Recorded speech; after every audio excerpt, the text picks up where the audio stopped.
For the Season 7 finale, my interlocutor is Russ Bodnyk. A lot has changed in the world of AI since Russ and I first spoke on the RSnake Show, and so it was time to bring him back. We discussed a lot about what intelligence is, OpenAI's Q-star, synthetic data, metacognition, and so much more. We also spent some time talking about my time in the White House, AI regulation, and the perils thereof. Lastly, we talk about Russ's current passion around nuclear fusion. So with that, please sit back and enjoy this conversation with Russ Bodnyk. It's very important you wrangle the cats. Oh, yeah. Yes. Quite. In multiple dimensions, metaphorically and literally. Yes. Yeah, we've run into situations a number of times. The cats have gotten out of a lot of control and wanted to get in and start pawing and crazy, get a little nutso.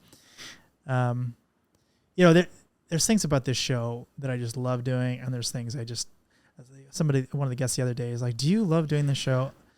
And I was like, "Not really. I don't love the show. That's not why I do it, though. It's like the same reason I don't love brushing my teeth. You know what I mean? I don't love it, but if I don't do it, it's like something's broken. You know, my life's messed up, and so I kind of have to do it. If that makes sense. It's more like Sisyphus. I've got a.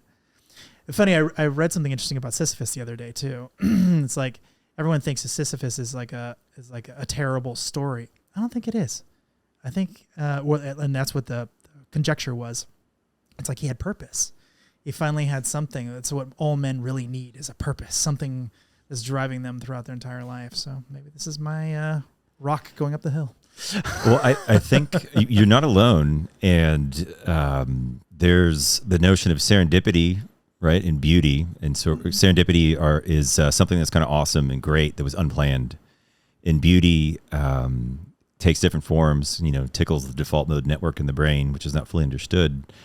But following your instinct, your subconscious, your intuition is an awesome thing. And you can't always verbalize that. And we talked a little bit last time about different perspectives on AI and consciousness and all the cognitive architectures and things that you just feel and have instinctual versus that you can actually verbalize. And I think you're absolutely right. And that's my hope, is that as we move forward as a society with AI and all the Star Trek-like stuff, we can have that serendipity, those good patterns, that thing that we can't always logically validate or describe exactly, yet it feels good. And having artists as a mom and an art gallery and talking to designers, it's interesting. And one of my friends, Ken O'Stanley, he's actually been working on serendipity, comes from a AI background, but has found a lot of credence and validation in just general design schools, art, follow your passion, the sort of subconscious interestingness where you're not always optimizing and converging on an exact goal, the money in the bank account, faster race. A lot of AI and systems are driven towards optimization, where it's like less error. I need an A+, not an A-, versus just the freedom to explore things that feel good and you can't explain. But hopefully, you never know, our great cat grandchildren or great human grandchildren, they might have some sweet home FRMI that can interpret that. So I was going to talk about this much later, but this might actually be a good time to talk about it. Just a few tangents. No. I think this is kind of interesting. There's something about humans that is very interesting and fairly unique, in that we are the explorers. We have this weird explorer gene, and not everybody, obviously. Some people are perfectly content sitting at home, but for those who do have it, the ones that are designed to wander, you know what I mean? That are like, there's something over the horizon. I need to know what it is. They tend to be the visionaries, the groundbreakers. They tend to upend our entire view of the universe, literally, in some cases. And there's something, when you're talking about AI, there's something that's both foreign and very distant. Foreign and very similar, but in a way that doesn't, it's not exact 1-1 matching. You're trying to optimize for something, like a race, or get them to do some task or whatever. And there's been a couple different ways to optimize for it. Some ways are just kind of like follow the left-hand route forever or whatever. Some of them are, go in, go out. You're right. There's different algorithms to do it, but one of them was just explore. Just you get more points for the more newness you've encountered. And there's a lot of ways that they measure newness, right? Because it could be a place that looks exactly like the last place, but is a new place, right?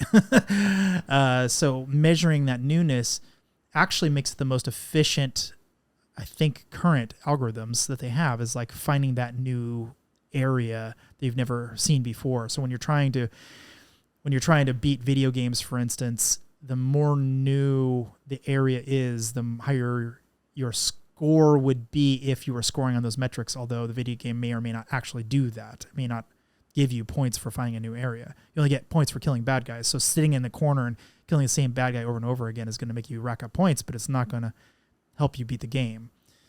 And so I feel like there's something true about that with humans, right? We're not, I could probably rack up points by sitting here and clicking buttons all day and, clicking on my own ad over and over again or something. And maybe there's a way to do that, and maybe that is the most efficient way to do it.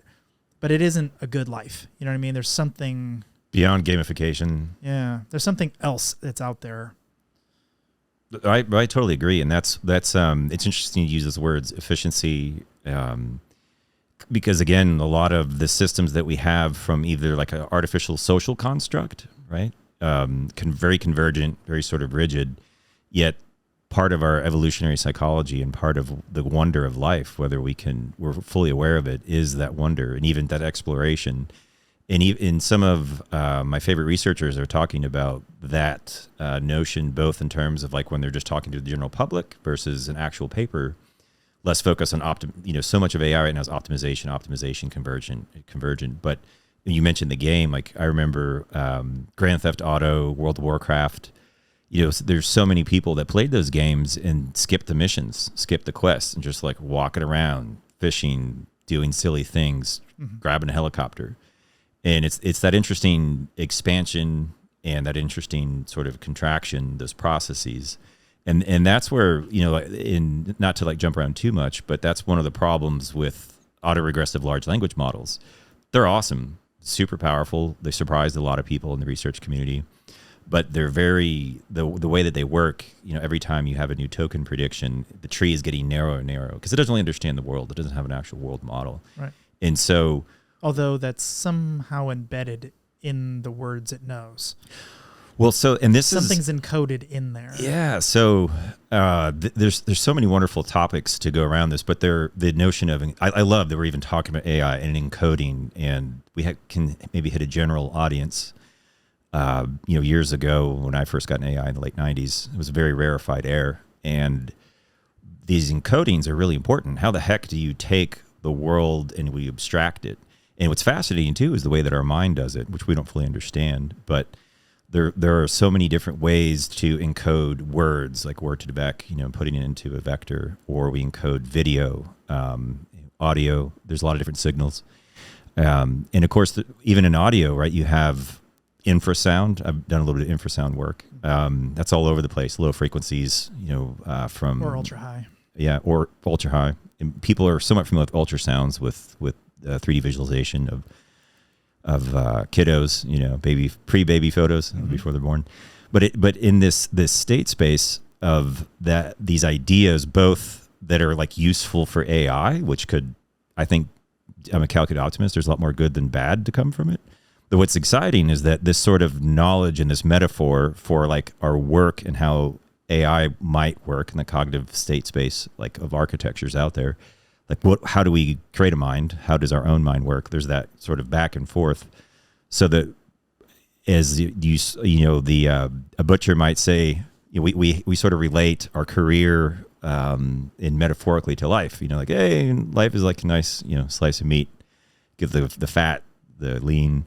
And so with as we progress with AI and as ChatGPT popularizes it, hopefully, then maybe that might help not only benefit from all the advantages in science and medicine and psychology, solving world problems, but also help people understand their own mind better and like have a different perspective on beauty and be able to describe things that maybe didn't make sense to them before, or even deal with their own mental health in a more perhaps systematic, scientific way, because they were like, oh, this cool ChatGPT, what's this all about? Or this cool model that's doing image recognition. So there's hopefully that we're in that time where we can popularize it and talk about it as a species in pop culture, even to some degree.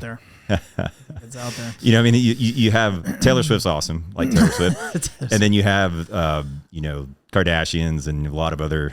You know, when I first heard Kardashians, I was like, "What, Kardashians? Like Star Trek is popular."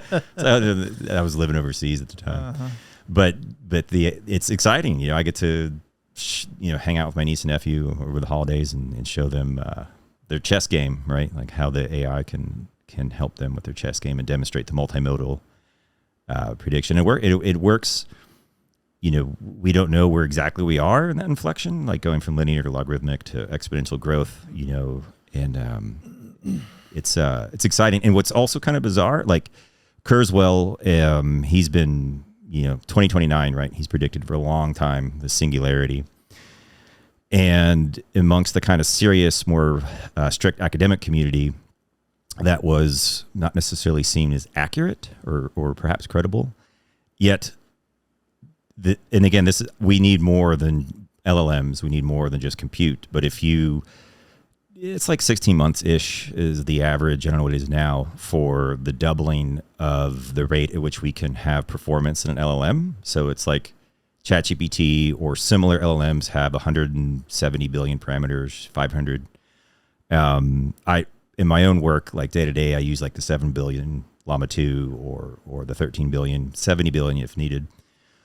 But what's fascinating, if you actually graph that out, just from a straightforward, simple progression of that, not 18 months, but 16 months of Moore's Law, then around 2030-ish, whenever we get to the 100 trillion, that's the human brain level, synapse, like, synapse in the brain, connection to two neurons, is roughly abstracted-ish equivalent to a parameter in a model, these billions. And it does align with that just brute force prediction. I don't think that's going to happen. I think we're missing a lot more than just what we have now. There's a lot we don't understand about intelligence and other things we can get to later, but it's exciting. Well, I'd be curious to hear what you say about that. But before we get there, there's also something that humans have innately that computers kind of weirdly don't have, or they have it too much, which is randomness. Like sometimes I'll randomly do something from my perspective. I have no idea why I just did this random thing. I clicked on the wrong button and I'm like, actually, that was kind of a good button press. I never thought about pressing that button before. And I just randomly did it for some reason, spilled a coffee on it or something. I was trying to reach something and I accidentally clicked the button, but wow, that was a great little button press I pressed there and something interesting happened.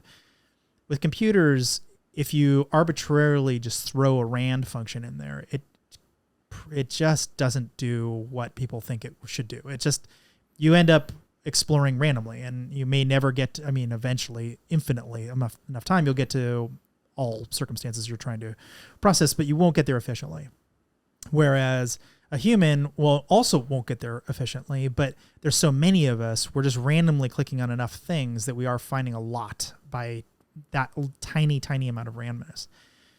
So when you're talking about like temperature, and throwing rand functions into, instead of it being a pure, it's got to be the most likely possible outcome, but it's some gradient, some fall off. Like, how do you see that sort of playing out, and then subsequently the neural nets themselves playing around? And I truly mean playing in the child sense, you know what I mean? Giving things a try.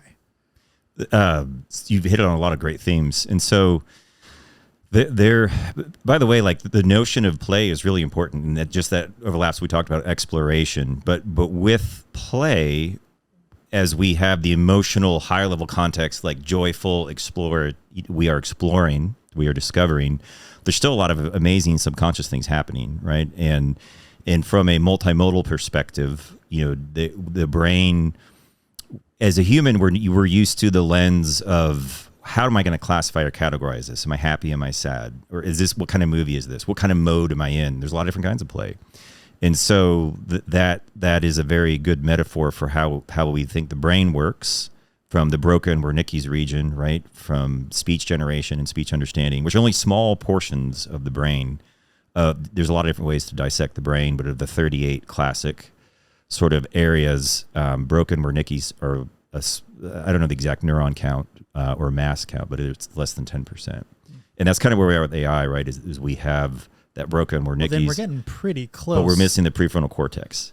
And so... But you don't really need that, do you? I mean, for the reasoning, for the sense-making apparatus, you don't really... I mean, I think you should have it because I think it gives you more context, but I don't think you really need it. So I would argue that you do, to have what we might call, depending on how you define human-level intelligence, and there's a lot more to the world than the discrete representation, abstraction that is human language, right? And even the term AGI, like I don't use as much because I find human intelligence is highly specialized. True. But if I sent you a letter as a pen pal, and I gave you some complicated story, you don't have to have your eyes and ears and whatever in the area of where I am currently to do sense making. Yeah, well, so it's also written, whenever you are, the Broca and Wernicke is speech, so it's written, text, audio. So the question is, like, do you need more than current LLMs to have a real world understanding, a good model of reality? Is that what you're basically saying? Good enough to replace your fry cook. Well, so it depends on the tasks, right? And so if for example, like we're making a lot of progress in robotics. ROS, it was a great operating system for robotics, open source, been around for a long time. The conference was in October. And it's really cool to see NVIDIA and others, the basically pushing forward with this open source robotics, because there's not a clear winner in the robotics operating system, right? And so the idea is, what is intelligence? What is a cognitive architecture? Do you need reasoning? How do you understand your world model? Can you plan complex state spaces at multiple time frames, right? And so an LLM doesn't have a body. It's true. It's not embodied. I think that's a huge problem. But it does have context. So if you ask it to role play and you put in multiple characters and you say this character's like this, assuming you don't go too far in this role play where I'll start forgetting, it will keep state. It will understand. It will give them the right attributes. Well, and you mentioned a good, depending how far you go, right? And so that's a memory problem. That's a different. Well, oh man, there's so many good conversations. I mean, we need like 20 hours of podcasting. We've been jumping around. So just one really fascinating point that is the difference between humans and AI. Humans, in fact, actually, Homo sapiens have a shorter working memory than even monkeys, and so. But what that does is it forces incredibly efficient representations of reality. Distributed representations of reality. So we have to build these complex world models. And what's really fascinating is that because of that limit, if you can't remember more than 4 to 8 things at once, like memorize these 4 and 8 numbers, right? And so AI That's why I can't remember my phone number. Right. And so there are, from an information state space, there's these tricks, like a lot of AI in the world from a human context is like a cheap trick to some degree. So AI has a large working memory, right? It has as much RAM as you have, right? And like so many of the models, that's why I don't think it's like directly analogous, because you could have 5,000 people working on the same LLM. You can't have 5,000 people interacting with me at the same time, right? And that's why humans and even mammalian intelligence, the cats upstairs, they're much more interesting in my opinion, because AI. Computers have all these sort of brute forcey sort of cheap tricks where it's just got a lot of memory. Like that's not efficient, it's not elegant, it's not beautiful in information theory, how you can compress the nature of reality. Sure. And so that's why when we see computers do amazing things, evolution has designed our multiple dimensions of intelligence. I think you just in your answer, I think you just described how you might go about it. So you have the situation, you're like, hey, just represent this in as few characters as you can. It compresses it down and stores that. And so you wouldn't have to brute force your way through every token. You could just hold on to the important bits. Well, so an auto-regressive by the way, distributed representations, amazing, right? And that's the way neural networks work. And the like naturally evolved ones. That's the way that it's a core part of deep learning. And if you're, it's kind of weird if you're not into the science of it and you haven't looked at like databases, SQL, but people have used Excel spreadsheets, right? And so, whether or not their databases in voice cognormal form, the fancy way of saying like, is your reality consistent? Is it not corrupted? Is it memorable? And that applies to a lot of people. So it's fun because we, as a human and as a curious child, we have a lot of intuition and innate sense about the world, and we don't always see that in class, etc. But so this brain has evolved to be really good at calculus in time. A lot of the AI is missing time. A lot of computers missing timestamps, and so that's where whenever we look at AlphaGo. Again, it has this memory. The problem of Go is not that hard. Like even chess, back in the day, whenever AI won chess, it was a big deal. But really, it's just a tree search, right? So if you look at a tree, you can draw it out, a graph, a flow chart. I feel like I'm. It's funny, like somehow, even this is only my second podcast, I'm subconsciously slightly better with the mic. So it's all right. You're all good. You're all good. No, but it's funny. But that's the thing. Like I did not consciously think of that. I just realized like you haven't, you've given me the sign. You haven't corrected it. So we're making progress. For those who are watching, sometimes I have to do this because the guests start leaning way back. And I'm like, come on, get on that mic. This mic smells a lot better than karaoke night at the back room, right? I scented it just for you. Oh man, karaoke, AI karaoke. That's coming. That's there's so many good subjects. So yeah, I've been jumping around a bit, but one of the reasons that when we talk about like an LLM and its limitations in human intelligence, mammalian intelligence, and comparing it to what we have in a computer, that memory, RAM, right, is the ability just to draw out giant ass graphs and put a lot of stuff in RAM. That's kind of a cheap brute force-ish trick, right? Whether it's distributed representation or not, to shortcut. Just like whenever you Google something, right? Like, you're using cheap in a very weird sense because it's very expensive. Cheap as in where's the elegance and beauty whenever you just, and even getting back to how do we define intelligence, right? Doing useful things in some reasonable time frame.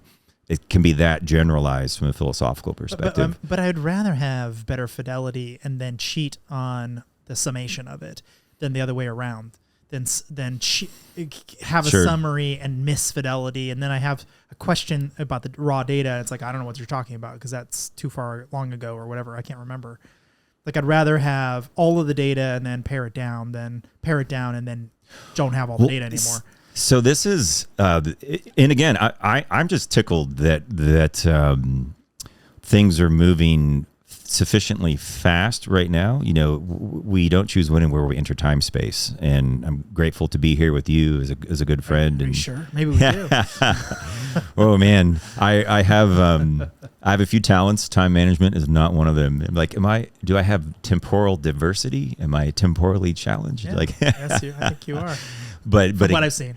But that's also a common trait amongst designers and artists and others that really kind of get into their creativity sometimes. It's not a requirement, but there is that trend that I've noticed. And so we have so many good topics. I know there's not enough time to get into all of them, but there is this with the LLM and the deeper context and understanding and the difference between what we think are cognitive architectures and how the heck does intelligence work.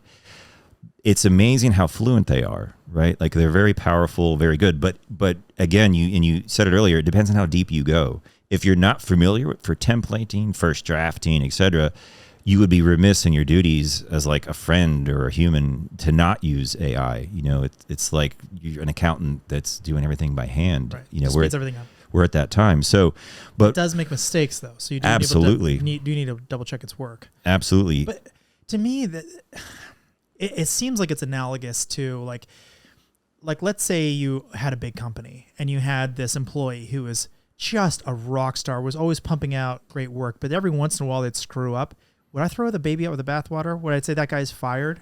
I'm like, no, that person's amazing. We should get that person an assistant to double check their work and make sure everything's golden because they just pump out like the the aptitude and the amount of hard work that guy puts out is amazing, but he needs somebody to double check his work. Absolutely. And this is nothing new now. I mean, it's been almost a year and a half since we spoke about it last time. And we spoke, I think, right before ChatGPT was released. That was like July-ish, I believe.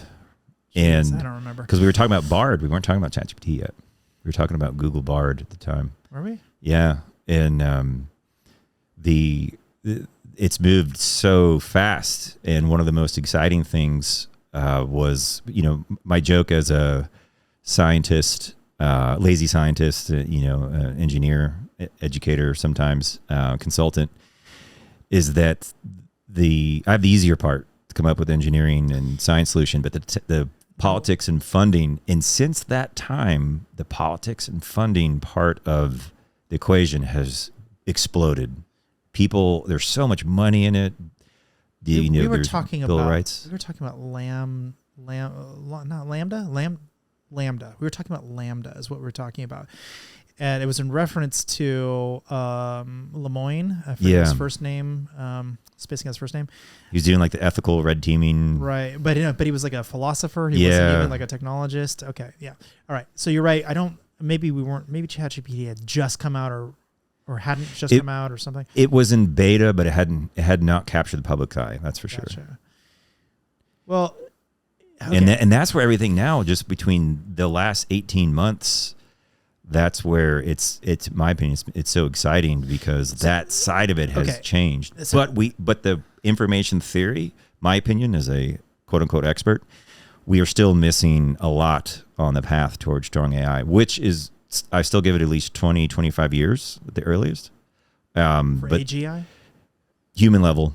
I think I'm not a big fan of AGI, but mostly because I view the human intelligence as highly specialized, but human level. But yes, AGI. Okay, but I gotta be clear on this.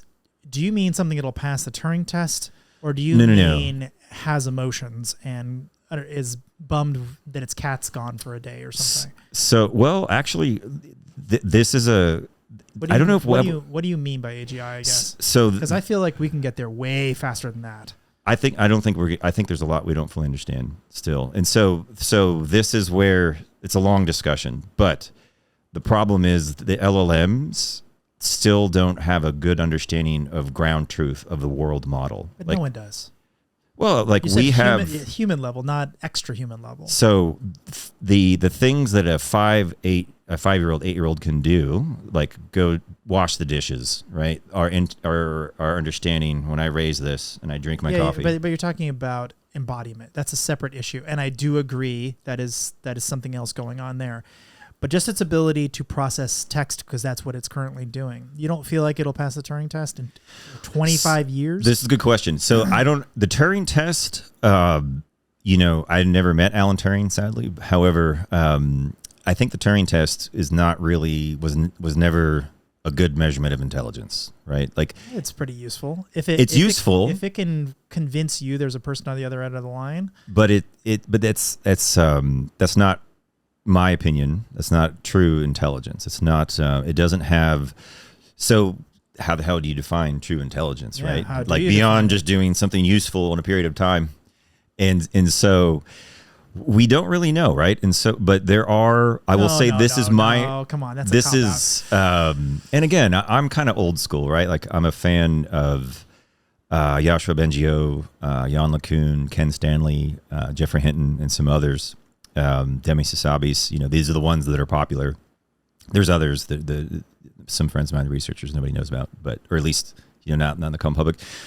So, what AI is missing, in my opinion, that it both from a philosophical and actually like how the heck do we start making progress on this is a good world model. How the hell do we abstract reality into zeros and ones? Yeah, but if it can do that over text. Why don't you think that's a useful? It is incredibly useful. It's amazing, but it's not. It doesn't have. It's easy to be fooled, hallucinate. Like so, for example, I asked. Okay, all right. Hold on. We're talking about two different things here. I'm saying if we can get past those issues, hallucinations that are no more frequent than your own hallucinations, which you dream at night. It's always going to have hallucinations. Yeah, I know. But but hold on, no more than yours, right? You think a bird in the bushes is a tiger. It's not a tiger. It's a bird. So it's a brief hallucination where you're like, oh, no, it's not. Yeah, but I would argue the LLM hallucinations are much more serious than that. Today, I'm saying get to the point where that's as bad as yours are, all right? It cannot be embodied just because there's too much between here and being fully embodied. But let's take that off the table for now. But its ability to rationalize and reason and give emotional responses that are close enough to being human that you would not be able to tell the difference. And you don't think that's intelligence? So whenever I chat with an LLM, I can often, no, I don't think that is human level. We do a lot more. So for example, our ability to have an actual understanding of the world around us beyond just the text, right? Like, so. Yeah, but if it can fool you that it has that understanding, how is that? Yeah, but that's one dimension, right? So it doesn't have grounding in physics and embodiment. Like I can't, like a robot cannot go take embodiment off the table, because that's. But see, then my understanding and definition of intelligence, and in my opinion, amongst the consensus amongst the experts too, and this is my interpretation of what I consider some of the best people in the world, best institutions, research labs, academic and otherwise, that they would, this isn't just me, this is also very much their opinion on the subject. I hate to break ranks from all of the world's best, but that is intelligence. If I cannot tell the difference and they're able to perform functions at the same level as a person. Yeah, but have it go make coffee. Like no, that's embodiment. That's a different problem. And if anything, it's like if I go to Fiverr or something, I'm like, I've got some project I want you to go do, and it's able to do it at the same level, which is not to say very much about Fiverr. Sometimes you get some really crap out of them, but if it can do it at that same level, I mean, it is effectively operating as a human. And that person, you would be hard pressed to tell me that the Fiverr person isn't intelligent in a human sense. They are. They are embodied, but that's not relevant to the task. The task is just give me some output. Like I need them to produce, a blog post for me or something. $5, here's a blog post. Cha-ching, it's transactional. Oh, it's kind of garbage. I need to fix these 5 things.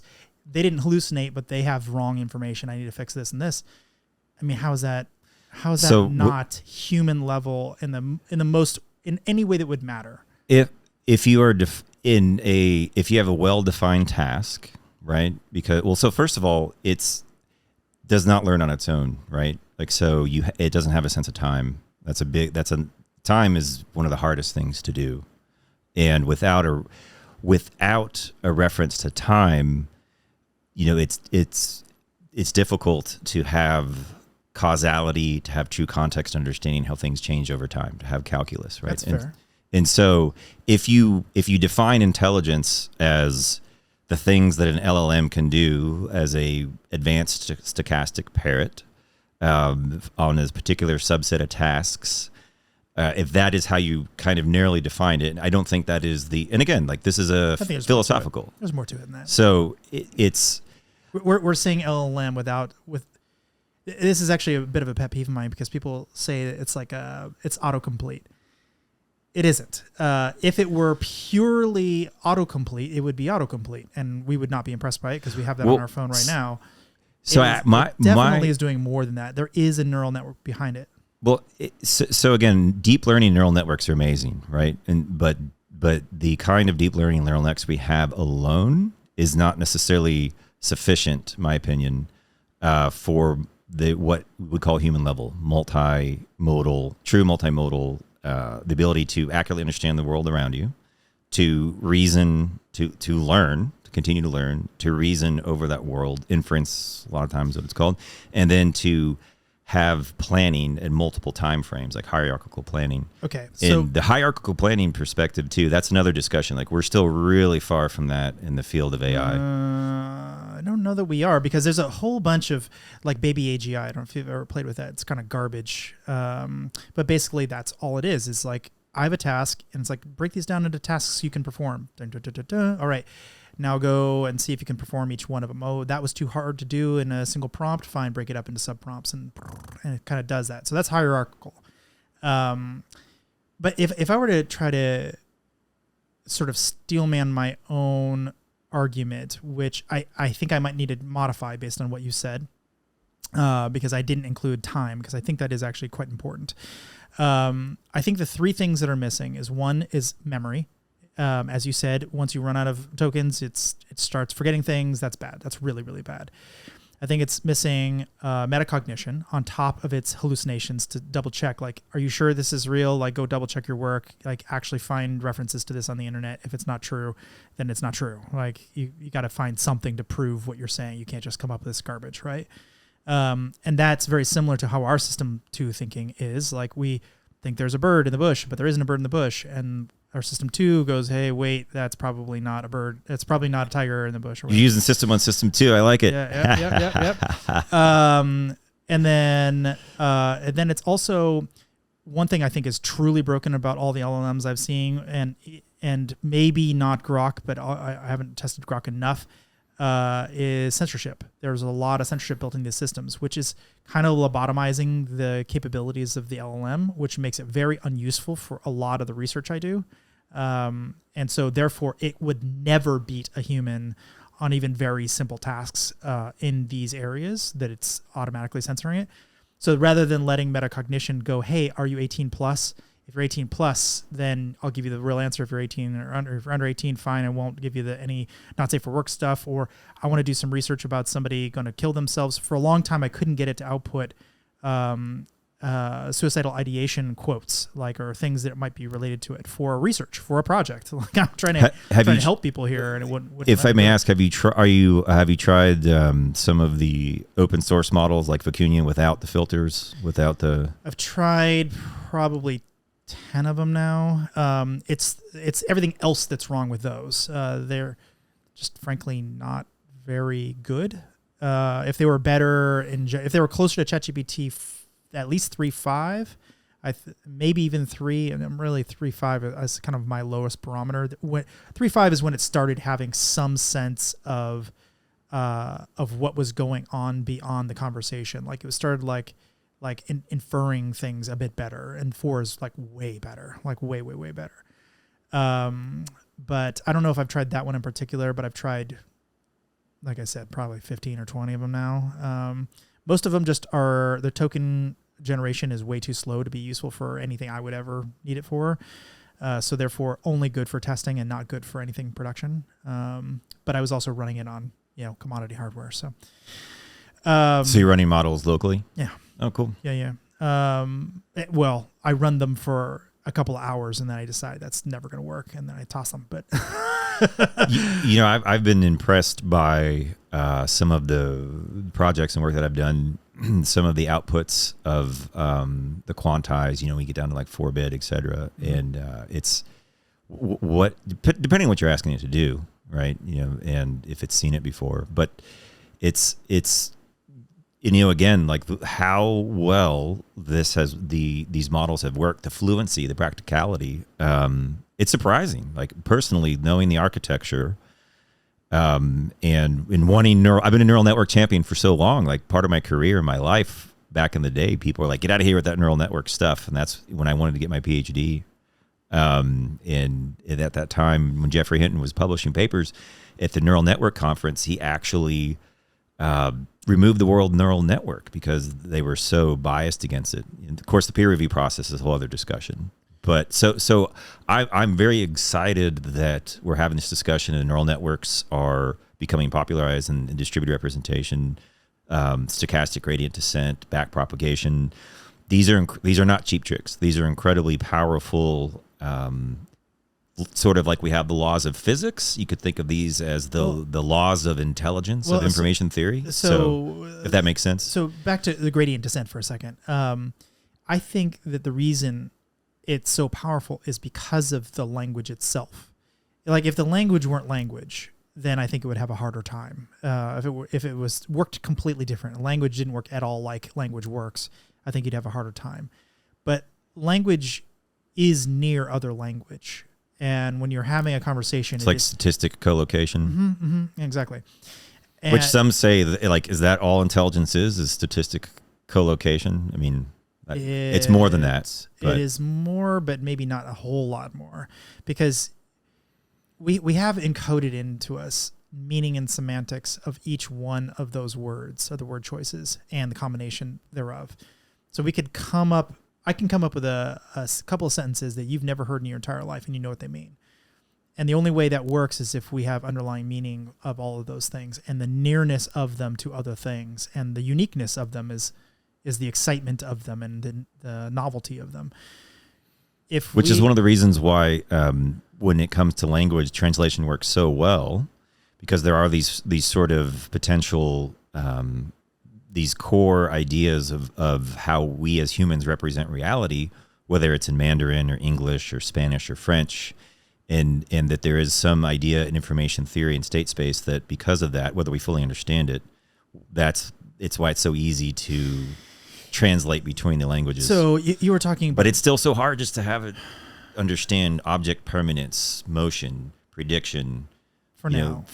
And that's because... That seems easy by comparison to understanding the meaning of a word. You might think so, but... No, I think that is... Part of the LLMs, one of the reasons they work so well is because humans have already done the hard part, right? Like it's building off of our entire evolutionary history and written language and Wikipedia and a lot of the discrete... You can iterate over tokens because they're discrete representations of reality. And not to get too on a tangent, but this is also very, and again, this is theory, but also part of, there are more Yashua Bengio's G-flow nets, joint embedded probabilities, sort of the optimization for classic Bayesian prediction. I won't get too boring with math, but it's funny, actually, how many hackers in the security community are not big fans of math. I find that sometimes interesting. But back to what a token is. So if I say plant is a bit of a weird one. That has a discrete representation. Yeah. But let's pick something like versus like the infinite state space of energy flowing around us and audio, visual. No, but let's just pick. That's a lot of tokens. How about good? The word good, like what good means. But good might mean something very different. I heard a friend of mine once from another country. I was talking to her. I'm like, "Oh, you're a friend," and she's like, "We're not friends." I'm like, "I talk to you all the time. What do you mean we're not friends? Like, we're friends. But we are friends. Like, we hang out at conferences sometimes. Like, we're friends. Like, we've had drinks together. What are you talking about? We're not friends."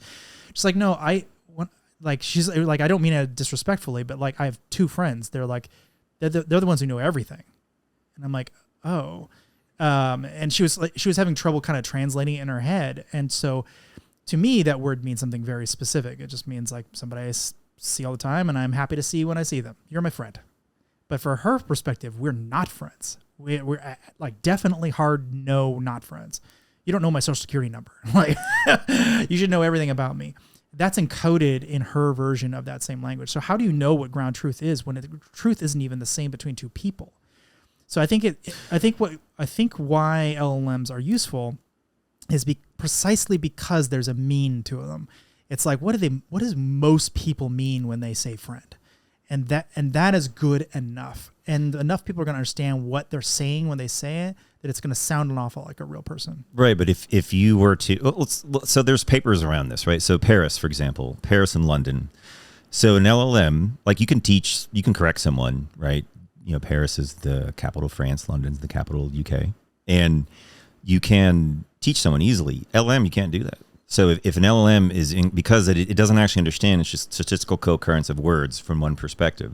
And no matter how much you tweak it or give it new information, there are others that think LLM is a dead end on the path towards strong AI, AGI, human level AI, right? And I don't think it's a dead end. I think it's important.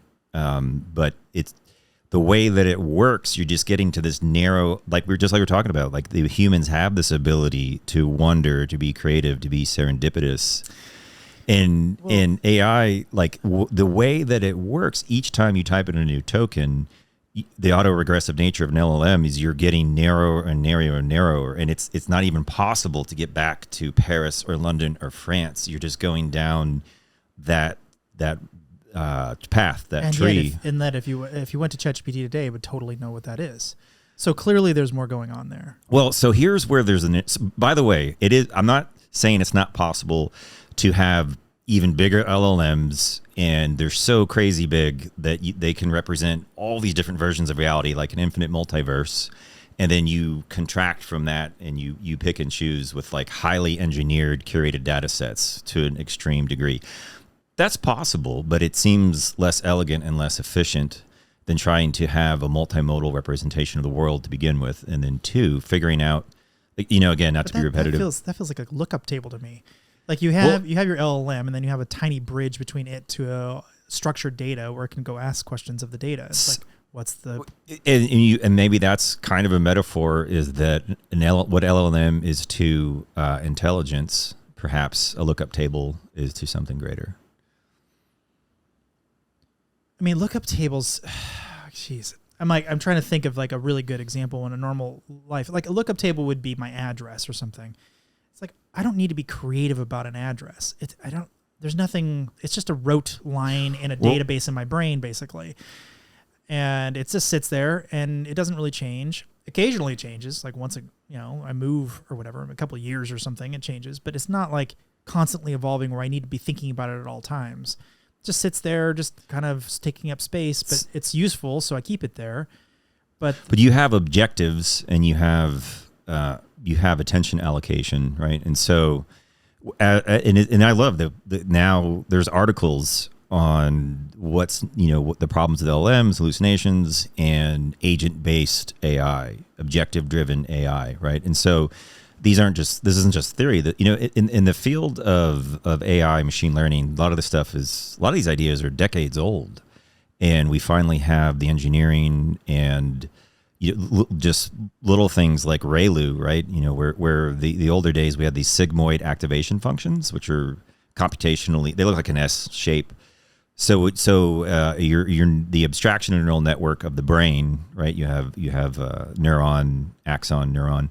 Axon is roughly the connections in the brain, 100 trillion-ish in the human brain, maybe even more, maybe 1,000 trillion, we don't know, compared to hundreds of billions. And so whenever we are iterating over this space,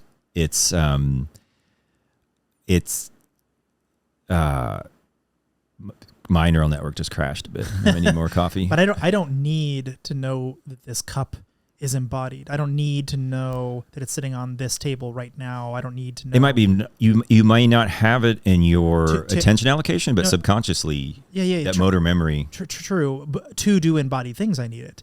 But if I'm going to type an email, I don't need to know any of that crap. It's garbage information. Well, it's really use case dependent. Like if we can keep the use cases specific enough, if you need computer vision for a purpose, great, use computer vision for that purpose. But you don't need it to create structured content, like format it into a legal document. Like those are totally different, discrete functions. Why conflate them and treat them all as one big thing? You and I probably agree a lot on this. I think it is the level of intelligence that here's the chatbot is a subset of human, not equivalent text. Because it seems like what people are trying to solve is something that is not human-like. Because I don't know any human who can physically know where every single thing in the room is and also write a contract at the same time. They just can't do it. Well, so what are we really talking about building when you're talking about AGI? Yeah, so that's another fascinating topic. Know where everything in the room is, right? And that's where one of the reasons we may be more intelligent than a squirrel is because we can't remember where everything in a room is. Like so monkeys and squirrels, as we understand it, have a larger RAM than a human. Like a squirrel can keep an active memory of where its nuts are and it's buried. And they do tests with monkeys, like they have to play this game, memorize all these cards, and then they get a reward. They can go beyond 8, right? Like humans are 4 to 8. But then obviously we have something more than squirrels and monkeys. But what's fascinating on this path, if beyond LLMs to human level intelligence, like improving our world models, improving our ability to have automated learning, reasoning, inference, and then those two things we're actively working on, we're getting close. The ability to have multiple time steps and plan hierarchically, that, like, if anyone's looking for a PhD out there, like hierarchical planning and multiple time dimensions and frames, like drinking the coffee, doing the dishes, driving here, without the Tesla. That seems doable to me. So and from one perspective, it is kind of weird. It seems like, oh, well, 5 and 8 year old could do it, no big deal. But it's just a database. You're just gonna put stuff in the database. It needs to happen by this time. Yeah. Can I make it between point A? In fact, we already have some of this stuff built into Waze or whatever. It's like, but it's still. But in the way that it was built in, though, is not particularly efficient. So like reinforcement learning, right? They'd need thousands of examples of these things to have an understanding that is still not as good as a human or a cat. So a teenager does not need to drive off a cliff 1,000 times in a car, right? We can simulate, we can predict, we can have a world model.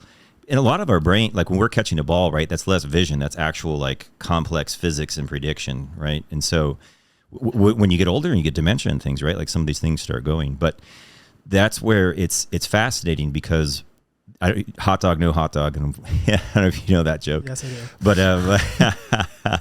the Silicon Valley. Yeah. Oh yeah. It's a great show. I'm grateful that there's pop culture references to machine learning examples. Yes. And in multiple dimensions.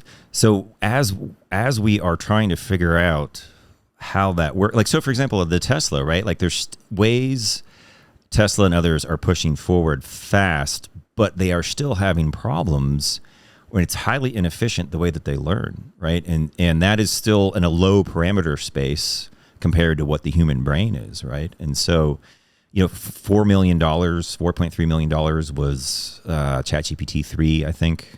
I don't know the latest to train it, $4 million ish. And then if you scale that up to the brain, that's would have been like 30 plus billion, 40 billion ish dollars to train something close to a brain. So these LLMs, again, the way that they're working, as impressive as they are, there's still something fundamentally very different from what an LLM doing and what human brain is doing. And what's also interesting too. Isn't that okay? I mean, why do we need them to be identical? Well, if they were more efficient, if it wasn't nearly impossible to tell the LLM Paris is not the capital of London or Paris is not the capital of UK. Like you can't. And yet it already knows that. No, it doesn't. So well, I mean, if you ask it, it will give you the correct answer. It does make mistakes, and if you try, you will find all sorts of mistakes, and then try to go like where exactly within the LLM, like where are those weights and probabilities from the idea of Paris being a place connected to something else, because it is only in that discrete human level language state space, which we got there because. In the arguably the prefrontal cortex is one of the most interesting evolved things over time, right? And so when you start going back from the prefrontal cortex to the cortex all the way down to your brain stem, what's fascinating and also very interesting is that what separates us from monkeys, and then as you further go down, is only recent in evolution. So there is hope that we are not that far away from discovering like the laws of physics, the laws of intelligence, the laws of how do we have more accurate representations of world models, the laws of more learning like a human does with just a few patterns and just kind of observing, self-supervised, observing the world. And what's interesting too is even like cats, right? Like we assume cats are very agile, but not when they're born, right? And so your amazing cats upstairs and my niece and nephew, that when they were born, right, there is that. What is the world, faces, objects, and the visual cortex, right? You have the dorsal and the ventral, and we started with path planning sort of first, like navigation, path planning. Where am I? Can I grasp stuff? And then object recognition later, evolution perspective, and then eventually we work all the way up towards the prefrontal cortex, which is again part of the parts of that makes a human a human. And then, of course, you get back to what we think may be the default mode network, right? Which is this distributed long network of different parts of the brain. That's why beauty is so interesting, because it's not just one thing. It's like a feeling and intuition, it can be visual, audio, etc. So there is this, we think, this path towards human level, and we're on it, and it's moving way faster than people predicted. But it's not LLMs, it's not ChatGPT. Now, within the stricter context of useful chatbot, text-only drafting, poetry, oh my gosh, like what do you do now if you're a poet? I mean, ChatGPT is, you know what I mean? Like what it can do with poetry.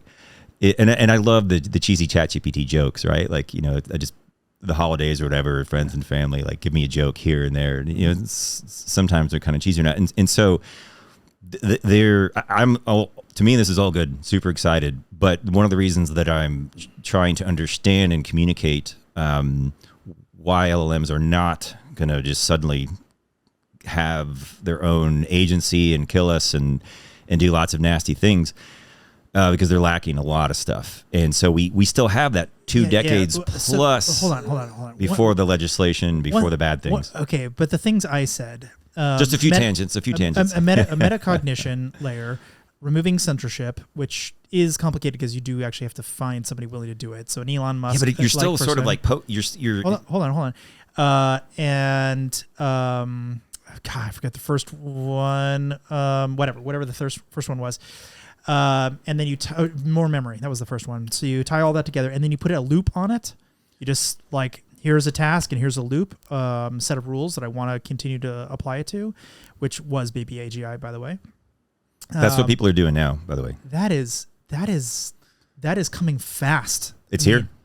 I mean, well, not the more memory and the no censorship. I mean, at least not well. I mean, there's a lot between here and there, but let's say I can get all that done, but I feel like that's like a year or two. I mean, I feel like I could do it with today's technology. It just wouldn't be as good as it could be in 2 years. So we could dare we? Is this the time, Robert? Do we make some predictions? Sure, if you want. Why you don't need Vegas? We'll just make predictions. And that's another interesting thing too. I've seen some of my favorite science celebrities make predictions and get burnt. But I'm not saying it will happen, but I'm saying this is technology that's not terribly difficult. Yeah, but it's still not going to be able to. Okay. Here's the bridge. It's going to be so hard to tell it like simple things like Paris is the capital of France. I don't need it to do that. I just need it to hack a ton of websites for me and cause tons of damage. That is totally doable with today's technology. So, and again, not to be repetitive, but I think the way that you are talking about narrow AI in some sense, not as narrow as the previous definition, but still narrow-ish, domain-specific-ish subsets of intelligence in AI. Within that definition and context, I know why you're saying that, and it's super useful. I could agree and I could disagree. So I will do both. I will agree in the sense that I don't need the AI to care about puppies and kitties. I just don't. That's not relevant to the task. But I do need it to be smart enough to write an email that makes sense to people and make them click on a link. And that's pretty far down the path. I mean, that's pretty complicated human level articulation. So what I will say, and what is really interesting, we don't fully understand, and this is, again, this is you'll hear this from a lot of people at OpenAI, Google, Facebook, etc.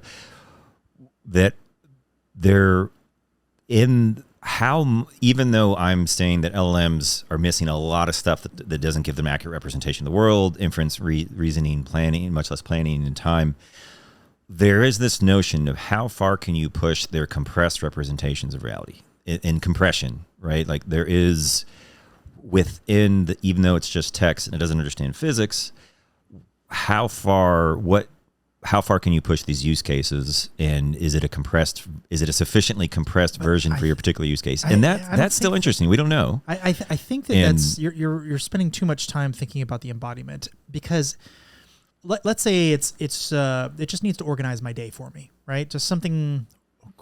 This is, I'm going to say simple, but that's definitely in bunny ears.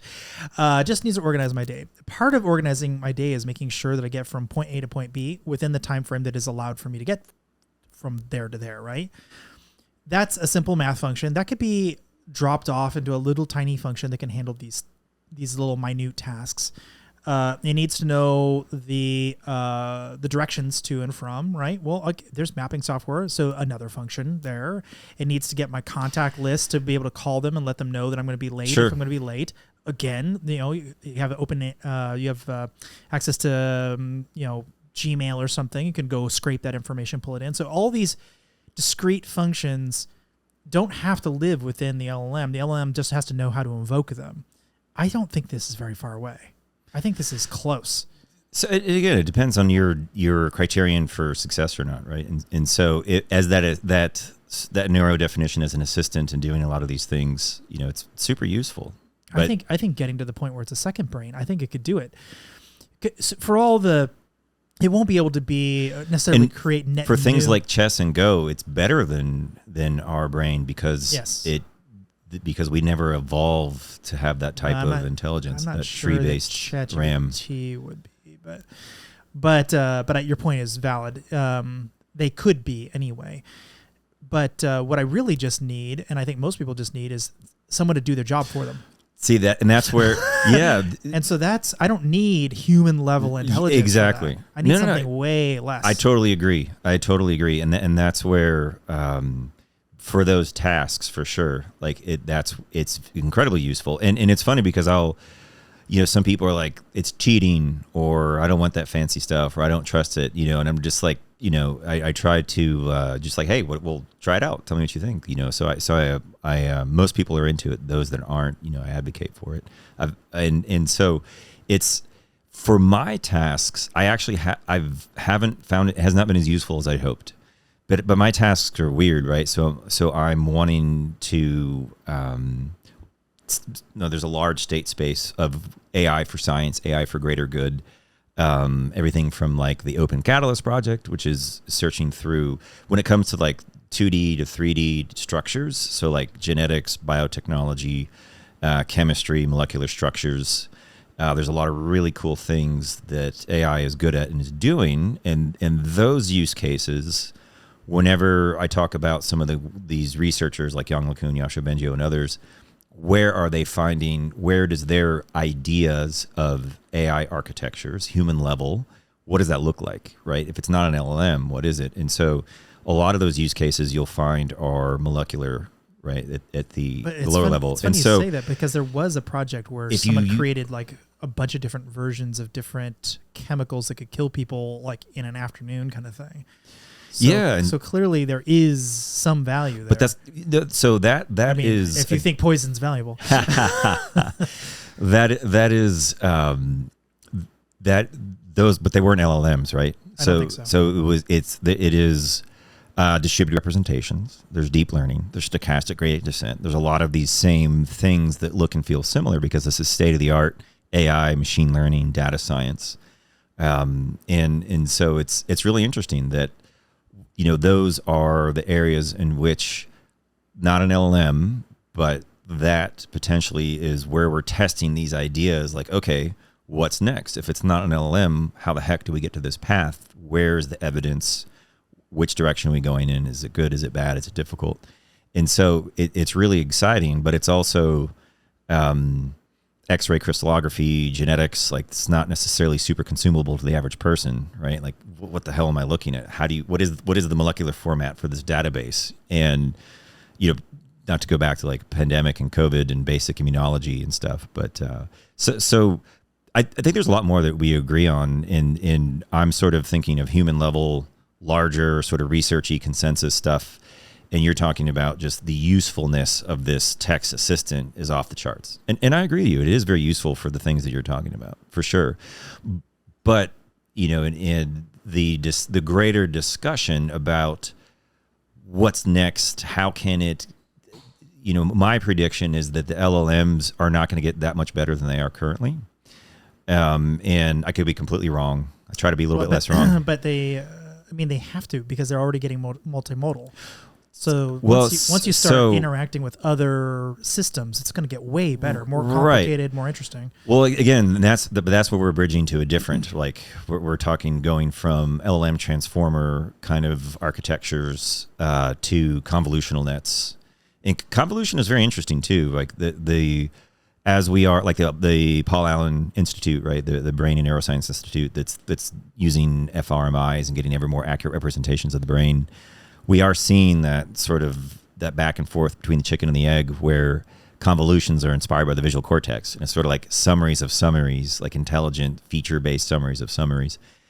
And when you break down object detection, hot dog, no hot dog, right? You have like simple shapes, and then the combinations of shapes looks like an ear or an eye, maybe that's a horse, or it's like a part of a wheel or a hubcap, and you're like, okay, that's a car.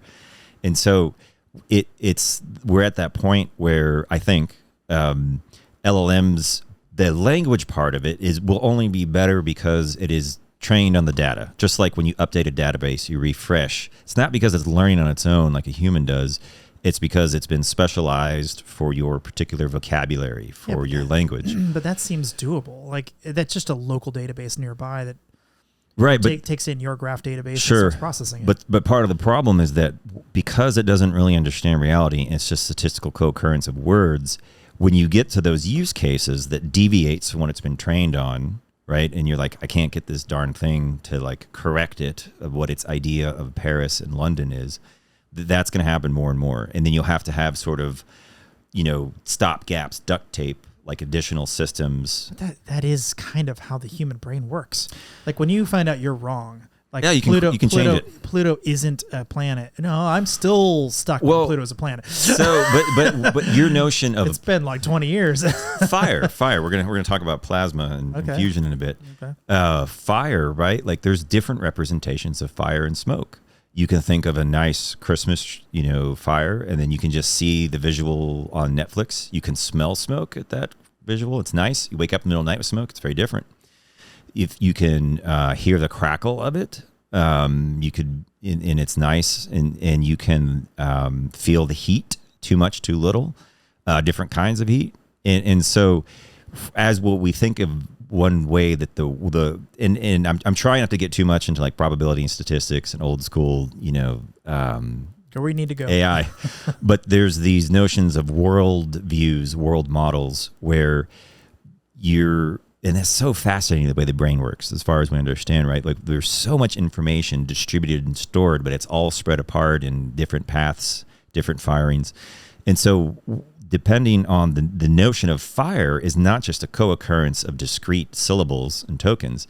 It depends on how that idea of fire is embedded and then also related in sight, sound, sensory, visual, emotions, etc. And of course, but you can say all this to an LLM, and you can, but it doesn't have the same. The embodiment is important. At least abstracting the abstraction of the embodiment. And in some ways, that's where multimodal becomes very handy, right? Yeah, multimodal is huge. Multimodal is a great word. I think everyone knows what multimodal is. Maybe not. It might be worth explaining. Go for it. Well, the way I understand it is two or more methods of retrieving data and combining them into something. So it could be, it could speak to you, for instance, or it could, take a photograph of you or watch some video, or it could comment on something you uploaded and give you some feedback on it, or it could produce a video or something. So I think of it as, and I'm butchering a definition of it because I don't necessarily. No, it's good. You're right. It's necessarily a great way to define it exactly, but it's just where there's multiple pathways to getting data in and out of the system, right? Yeah. So sight, sound, smell, which we've never mastered in any system that I've ever heard of. Taste, these are very weird things that embodiment really would require. You would have to have true embodiment to get there. And touch, I think, is another really super, super complicated one. But sight, I think we kind of have that one pretty close to nailed. I mean, it's not there, but it's really close. We've done a lot of work on a lot of different things, and we now know approximately what a cat or a table look like or whatever. We're getting real close on that one. Well, so that was a great explanation. Oh, yeah. All right. So multimodal in the simplest sense is correct. What is the type? What is the mode of the data? Is it force sensor? Is it text? Is it audio, recorded speech? Is it vision? Is it images? And then, of course, you can get into is it thermal? And we only sense and perceive so much. It's still developing my magnetic spidey sense. Not quite there yet. I'm trying to work on. Just got to implant a magnet in your finger. I can feel it. Well, 42 is the answer. Actually, one quick point is the humans also. This is another one I have to keep upgrading my brain every single time it comes up. we don't have 5 senses. We have something like, I forget, like 20 senses, like sense of balance and sense of being full and sense of, being dizzy and of purpose. Right, exactly. Burdened with glorious purpose. But I don't. Or humor, sense of humor. But I don't think that matters most of the time for most tasks. Yes, it matters if you're going to be human because you don't want to fall downstairs and you want to make sure you have enough food in you, and you don't overeat so you don't throw up, right? So there's reasons as a human that matters, but most of the time, like, my copy machine doesn't need to know any of that stuff to be able to copy. You know what I mean? Like, it's a rote, discrete function. It can just copy, and then that's all. And it's great. It does it perfectly every single time until it jams and doesn't work. Well, this is another, we mentioned it briefly, but another notion of, and whenever you've been in this field for a while, like a lot of these architectures, like so-and-so's version of AI, so-and-so's version of AI, right? Like they start looking similar. But we have the idea of objectives and agency and attention allocation. So there's these sort of like sub-processes running where when you're sleeping, right, like you shut down even though your brain's active, unless you have like a sleep disorder, right? And you get move around and stuff. But there's the LLMs, like a database. It's just a memory retrieval, right, from one perspective. So it doesn't have the worldview, the agency, that subconscious drive. It doesn't have an objective. But you can push that into it. You could say, yeah, but that's your objective. It's not from the system itself. True. Okay, that's. And this is by the way, we there's so many great things to talk about. We could say that for a future podcast. Wait, hold on. Okay, that is a very good point. All right. But my objectives, I really don't want an AGI to have its own objectives. I mean, unless I've programmed those objectives in, right? Like, I want you to assemble tables all day. That's a great thing for an AGI to go handle if it doesn't, get sad and get bored and then want to go do other things. Like, that's, I have humans for that. You don't want to go full ex machina? Is that what you're saying? I mean, it's just not useful for most tasks. Like, most tasks, I need you just to assemble tables all day and just that's it. But without an objective, it cannot plan. Yeah, but so I can give it an objective. I could tell you, like, here's what a table looks like. Here's how to put it all together. Here's the order in which to do it, and here's the tools you're going to need. And go ahead. If it was embodied enough to put that stuff together, that's super duper useful. It cuts down on labor costs and potential for lawsuits and all kinds of stuff downstream. I mean, that's where everything's going. But if you so Tesla bot's making a lot of progress, right? And Tesla's not the only one. There are others coming out. Yeah. And but they have more AI built into their system, from what I understand. Like, it is not a bunch of people aren't programming it to open its hands. They're programming hand-like gestures, and it's truly an AI. Well, and so you've mentioned that too, and that's where you go from.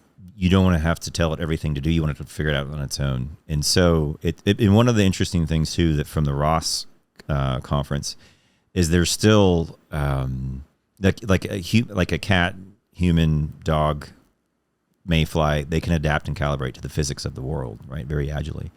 And with all the advancements, and it's going from that robotics space, like a 6-axis arm, right?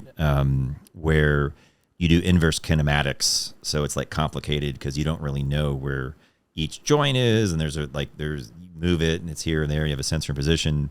Whereas if you could just do like pose estimation, right, like of a video, and that way you don't need an expensive programmer to come in and calibrate, etc. And you just like a human does, right? It has a sense of where it's at and it can see where it's at. But humans can't always do that, right? There's a test where if you put up a wall and you have a fake hand, right, and you can't. Like they smack the fake hand, you're like, so what's interesting is that as far as we've come, it's still hard to have a robot clean your house and make you coffee without screwing up. In fact, most of the samples, Tesla, Boston Dynamics, and others, they're very curated, very cherry picked. Like the robot, it's like How to Survive a Robot Uprising. go up go up like 2 steps. Roomba can't get you. And so that's where, again, we agree on a lot. And so my understanding of intelligence is beyond the statistical co-occurrence of words and autoregressive LLMs, right? Super useful for pretty much many of the tasks you've mentioned, right? But we're still, as far as we are, it was the first time that NVIDIA and their Isaac platform officially like integrated with Ross and is now doing more of the pose estimation instead of inverse kinematics. Now, these have been around in research for a while, but there's still like the best, all the money that Boston Dynamics, Tesla, NVIDIA, and these companies have, their robots are still have a long ways to go. And it's because it is lacking that embodiment. We're missing components to AI. Now, there's still a lot of opportunities to make it better. Again, like with the pose estimation. And and I could be wrong. Maybe I'm just unaware of it. There's so many things I don't know. But right now, not just pose estimation, but a pose estimation or a sentiment interpretation, audio-visual of your cats, right? Like, why is there not an app to listen to mammals, cats, horses, dogs, pigs? And that would be so fascinating. And a basic force sensors on the appendages, so it can tell if it's petting it softly or not. I mean, that's. I think it's not going to take very much to embody stuff. It really won't. It just won't embody in all of the whatever it was 20 different senses of embodiment. But I don't think you need all of those. I think you just need really probably 3 or 4 of them to get it good. You really need to understand what people are yelling at you. Stop, stop, stop. Don't run. You're about to kill somebody or something. Yeah, that'd be useful. You need to be able to see what's going on. That'd be really useful. You need to be able to tell if you're about to crush someone's hand. That'd be pretty useful kind of thing.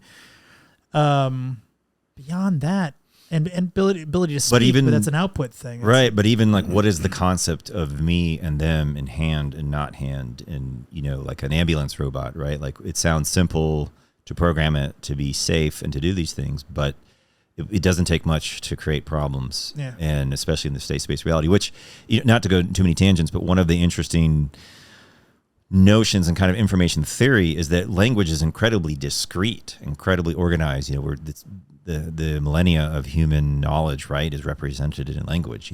And AI is sort of it's a great low-hanging fruit, right? LLM is low-hanging fruit, and to have these ideas, because we don't know these ideas, it's exciting. There's so much we don't know. Where are the laws of physics? Where are the laws of intelligence and consciousness and planning and reasoning and inference and automated self-supervised learning? We don't have that yet. Where the babies, the cats, the dogs, they can just observe the world and they have that. We pick so much up from object permanence, moving things, the simple things. It's not a video game where you just, go through the barrier because the video game doesn't really understand. And that's where it's kind of exciting because we have sufficient barriers that's why another reason I'm not worried about the AI becoming sentient and it's less risky that it's going to decide on its own. It has the power and capability to decide on its own to do something bad. Now, of course, it's a tool. But bad actors could easily program it to do bad things. Sure, but like it's only so we're 18 months into ChatGPT, right? And so where are you probably know better than I do, and I haven't seen too many examples yet of all this mountain of evidence, like all the bad stuff AI is quote unquote doing. There are there's happening. It is, but it's still and again, I'm a calculated optimist. I think there's way more good that's going to come from having, it's nice to not be the smartest person in the room, right? I love it when I'm around people smarter than me, right? I love hanging out with you and Miss James a lot, and we have a lot of smart friends. We're lucky.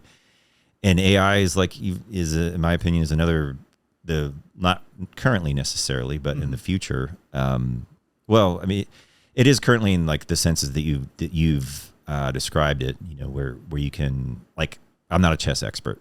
That was one of my favorite use cases in my world. Was using it for chess and holidays and board games, and to take a quick photo, multimodal.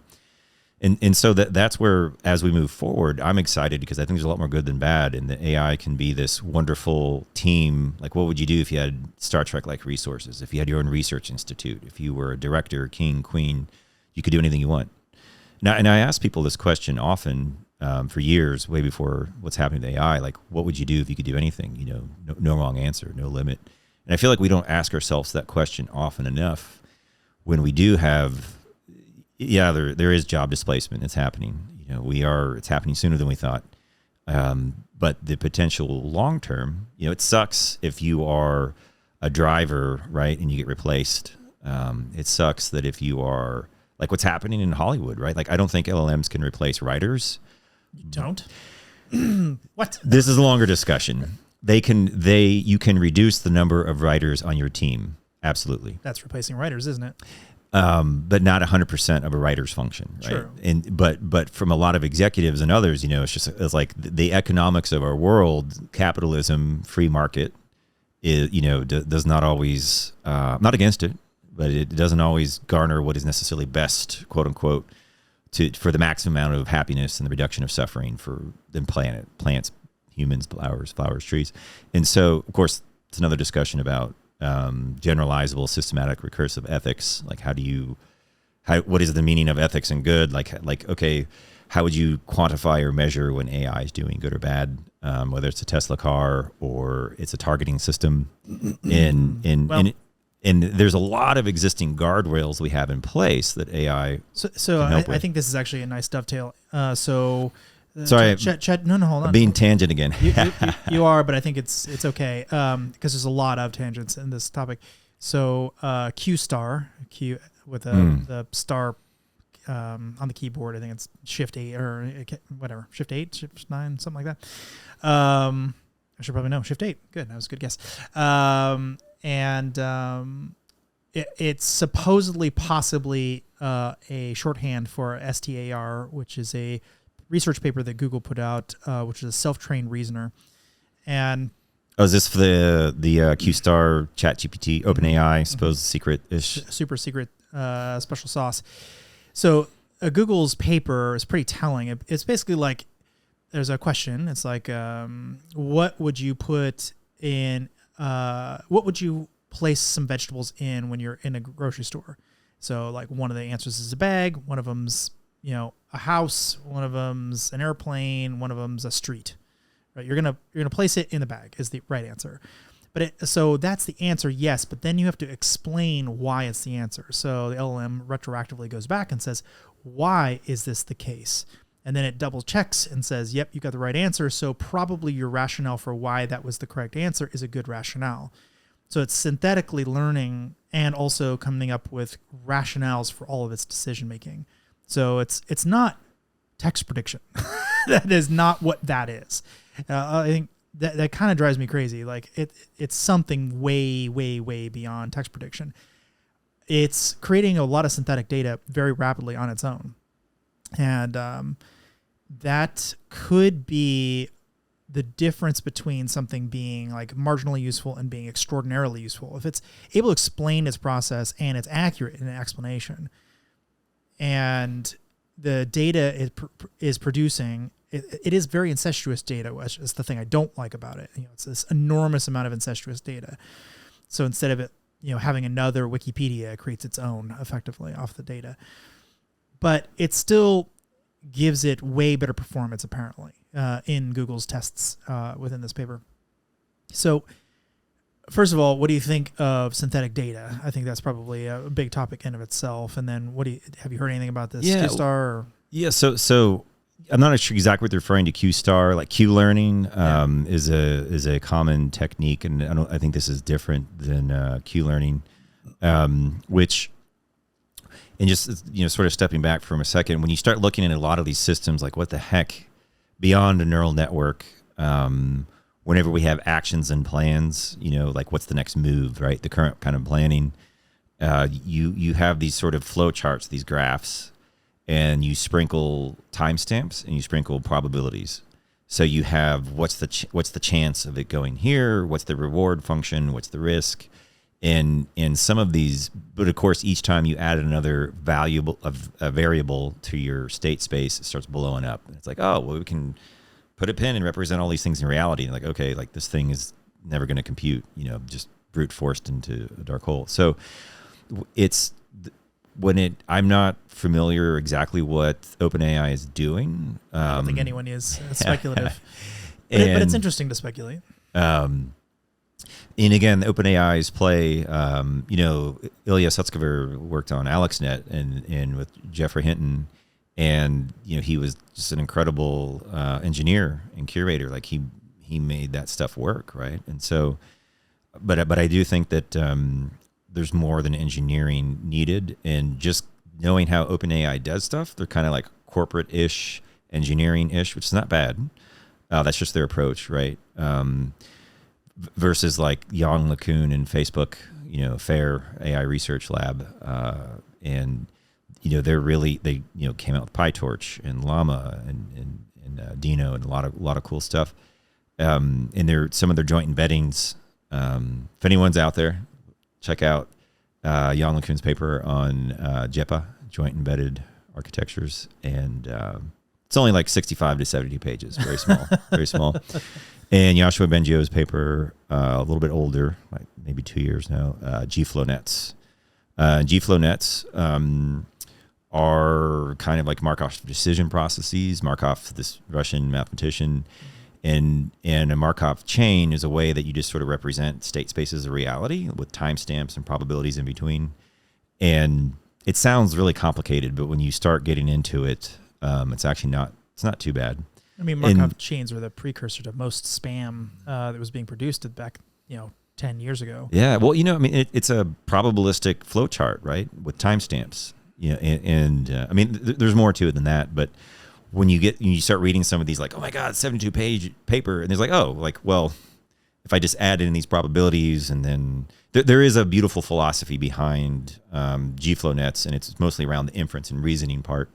And again, we're still far away from like multi-time space planning, like how do we plan out this small long-term task, and that's one of the amazing things that the brain does. Like we can, but not without years of practice. I mean, yeah, sure. I think we're jumping to the end, but you didn't start being able to do that. You started barely being able to open your eyes. Correct, but there is something in our DNA that you can take a human and stick them out in the middle of nowhere by themselves, and they will, to some degree, adapt and calibrate to their environment. Only there's after evolution, years and years and years of practice. But they still have a way to, and most at least people still wouldn't be able to survive very long. There's still a way for not just humans, right? Like lots of creatures, and so this is really interesting, right? Not all creatures have language. So how does an LLM work for a mammal that doesn't have a language, right? Or octopi, right? Like cephalopods, they as soon as they're born, they're on their own, right? And so I love scuba diving. I love nature. Some of my favorite trips have been in nature. And so, anyways, more tangents. But so the around what OpenAI is doing next with QStar, my guess is. It's probably just going to be more engineering of with reasoning, probably some version of a Markov decision process, maybe. I don't know. If that makes sense. What do you think of using synthetic data? So synthetic data. It's that synthetic data, depending on what you mean by that, or data augmentation is super important. And so that's actually, it's been around forever, right? Like, and as we move more into machine learning, whether it's gradient descent backpropagation or even just a simple clustering algorithm, categorization, clustering, hot dog, no hot dog. It's super important and valuable, and it's, my opinion, could be wrong, and not only is it important and valuable, but understanding what kind of representations come out of that. So, for example, a classic way to, if you don't have enough data, I mean, in some ways, in our own mind, we do that, right? Like we can think of different projections of reality and predict different things, what's happening consciously and subconsciously to make a decision. And we do it at night, right? In the morning, we go to sleep, wake up. We can think forward, like, oh, I should turn now, or take a left, take a right. So we have this very fascinating, we take in the crazy infinite state space, the continuous stochastic noisy data of the world, and then we make a discrete decision. We have a discrete feeling. It's a dog or a cat. We turn left, we turn right, hot dog, no hot dog. And so when you're looking at machine learning, whether it's a classic old school or even like new complicated, watching YouTube videos to figure out about the world, like that's part of what some people propose to get closer to strong AI, human level AI, is that we use YouTube to train the AI, because YouTube has embedded with it beyond LLMs. There's physics. There's a lot of things happening, and that complication between, it's not just where the pixels are, but what am I looking at? What's happening? Who's in the scene? What's the feeling? Is it a movie? Is it a car? Is it a flame? And those systems that are looking at the YouTube data, or just videos or a series of images over time, the way that almost all of them at some degree in the past, and probably will be trained in the future, involves synthetic data, involves augmentation. And so, for example, like in an image, if you've done Photoshop, like that's kind of an easy way to do it. It's not sufficient, but it is a good way to at least test your system, see what's working, see what's not working.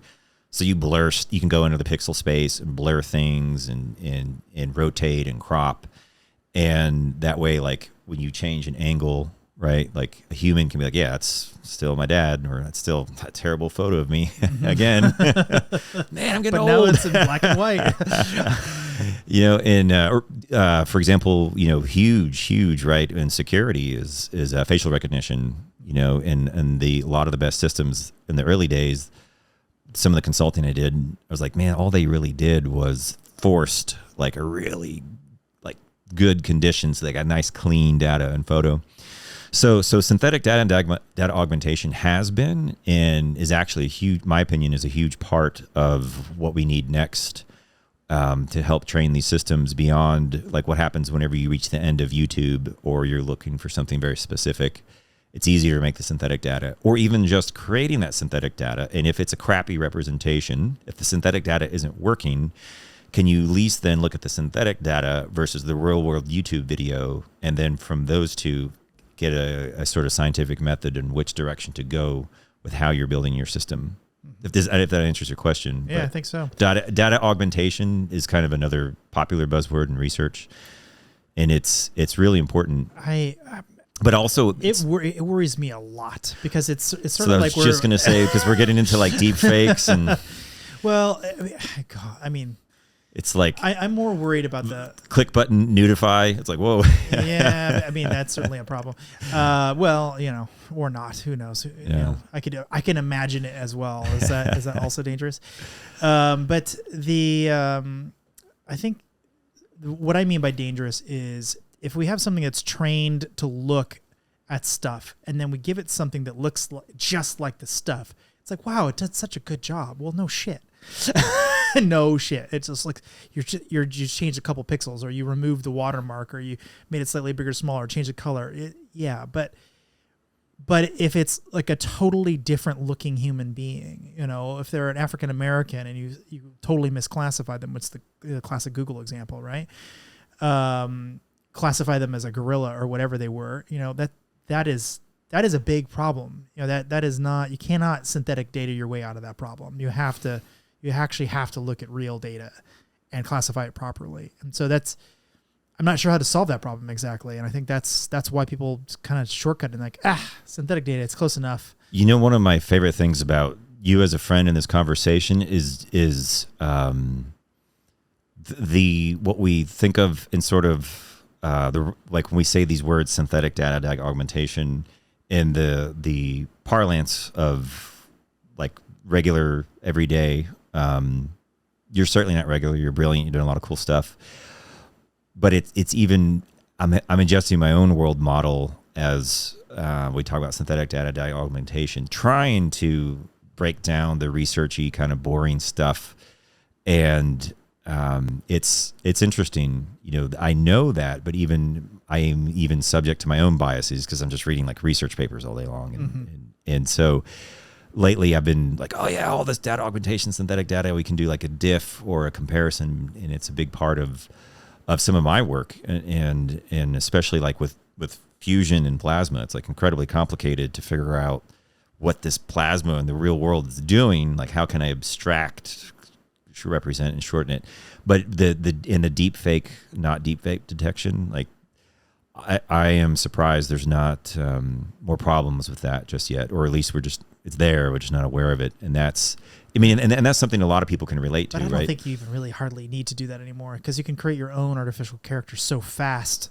Why bother with an exact match on a Hollywood starlet?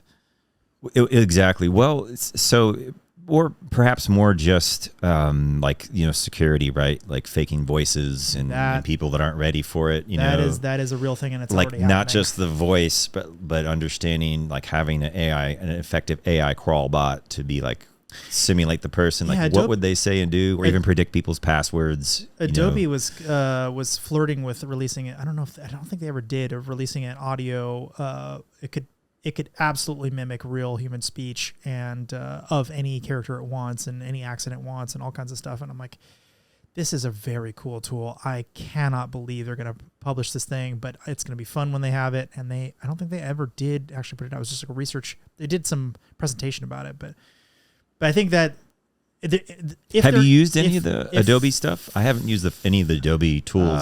Yes. I've seen the advertisements where you can just I have. You can like put your photo and swipe magic wand an entirely different realistic scene. It totally does work. It's cool. It is. I would say sometimes it's cool. It doesn't really like anything. It's got its own censorship bias and its own things that it's trying to prevent you from doing, which seems very odd. You can't do lemon party with it. Definitely not. Definitely not. But you can't even do lemon trees. Two people running in bathing suits on the beach. It's like, whoa, bathing suits. Whoa. It's come on. But you know what I mean? Like it'll try to make it do a thing that it really wants to do. And so that I don't know how to describe it other than the gradient is more like a spike and not less of a gradient. It doesn't really like... You can feel that corporate legal team. Yeah. Like with a lot of things doing its thing. Sure can. See, like you can just imagine all the meetings they had with lawyers, like what to do, what not to do. So actually, you're a perfectly good person to be talking about this with. So I went to the White House and I told them this was a terrible... Of course you did. No big deal. I basically told them, I think I'm the only person in the entire world who's said, have sex with kittens, that specific set of words in the White House. Because I was talking about, like, let's say you had a video game, and the video game was, a cute kitten video game, and all you could do is pet the kittens and feed the kittens and give them water, and that's it, right? That's just, be nice to the kittens, right? But I'm a terrible person and I want to hurt the kittens and, punish the kittens and kill the kittens and eat the kittens and whatever, have sex with the kittens. There you go. Right.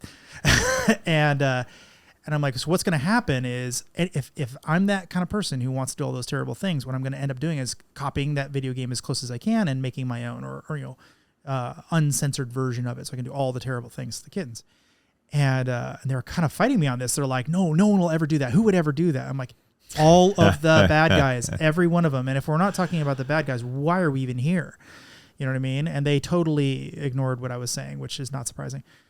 That I think right there kind of sums up why I think censorship is a very dangerous thing. But it's dangerous not just in you lose visibility of the bad guy, which I think is, if you're going to try to stop bad guys, you should probably know what they're doing. But anyway, even if you remove that, let's say I'm like a reporter or something. It's like, well, I can't tell you about that fact because it's somehow racist, I've decided. Or, here's somebody like some, civic planning thing. Like, oh, you can't talk about this neighborhood being better than this other neighborhood. Like, but statistically, it's better in every dimension. No. That's due to cultural biases. And it's like, well, what are you talking about? It won't do the analysis, you know what I mean? It'll stop you from understanding the way the world works because of some arbitrary ethics someone put somewhere. I think that it's the closest thing to lobotomization as I can possibly come up with. If you suddenly removed someone's ability to think about sex, you've just removed a huge chunk. It's inhumane. It really is inhumane to remove that chunk of the way it thinks. Now, you can have censorship on top of that, but the thing it thinks about, it's got to be as free flowing and whatever is the actual right answer as possible. Then you can add metacognition on top of it. In the same way, system 1, I think I'm going to do something terrible to this guy at the bar, like he's like a real jerk. But then in system 2 goes, you really don't want to do this. You don't want to end up in jail tonight. You know what I mean? Like, if you're not thinking about all the probabilities and possibilities, you're going to make the wrong choice often.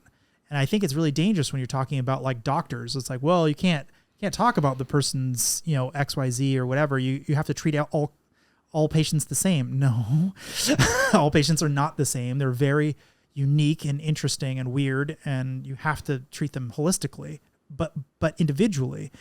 Now you can draw on all this analysis from all of these prior cases or whatever, but you really have to this person has done these horrible things to them, and drugs are a real thing, and you have to take that into account. And this was a suicide attempt. That is a real thing that happens in the world. Yes, I realize the LLM is not allowed to talk about it, but that doesn't mean it doesn't happen. It's a huge part of who we are as people. Like, to me, this is not a minor point. This is the difference between it being useful and not useful for a huge amount of very important professions. Well, no, I agree it is a major point, but that's all that does go back to the fact that it doesn't actually really understand. So it doesn't know, even though it understands these riskier subjects that are core to preventing suffering, whether that's suicide, abuse, and otherwise, preventing from getting in trouble and misrepresenting or offending people, prejudice, sexually or otherwise. That's where, it's kind of like it's better to have an in-depth defense policy of your entire organization and not just a better firewall rule set.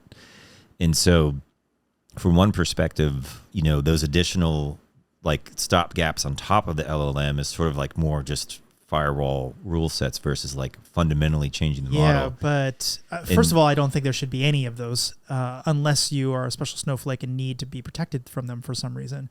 But there's also another point on computational psychology, which is a whole other fascinating realm. Not to go to another tangent, but back to this for a second. Let's say this is a totally benign function. I am a writer. I need to write about, all the things that thrillers are related to, sex, crime, drugs, terrorism, whatever. Are you really saying that you're just not going to do those things? Is that really a higher good? I just don't think so. I don't think that makes sense. Well, I'm not saying, it just depends on the context, right? Like if it's, if it's, what's the purpose and goal and audience, but just like a human would, right? Like most humans, right? It's not always an agreed upon thing. If you're talking in public or private, to a child, to a grandparent, to somebody with a disease. That's the metacognition on top. That's the firewalls. Metacognition. See, that's an interesting term. I'm actually less familiar with that term, metacognition. How I would define it in this context, which I think you could actually take it in many dimensions. And I don't want to talk about AGI specifically in this context. I'm just talking about this specific topic. If I just ask the question of the same LLM, does this contain any of these features? Does it contain things about sex or drugs or rock and roll or whatever, the things that it doesn't like, right?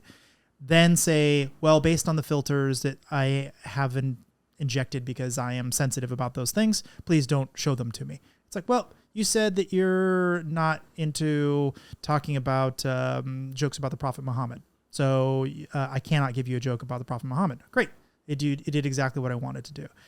But if I don't care about jokes about the Prophet Muhammad, or I'm writing jokes about it and I need to riff off of ChatGPT because that's the jokes that I write, it's completely unusable. It's been lobotomized. If I'm going to be talking about sexual health of, teenagers, it's like, well, teenagers don't have sex. What are you fucking talking about? Of course they do. So it's also interesting. I'm just thinking as well, is this a Chelsea Handler or a Dave Chappelle, motif transfer? LLMs that are fine-tuned, that's another that's a whole other topic too, right?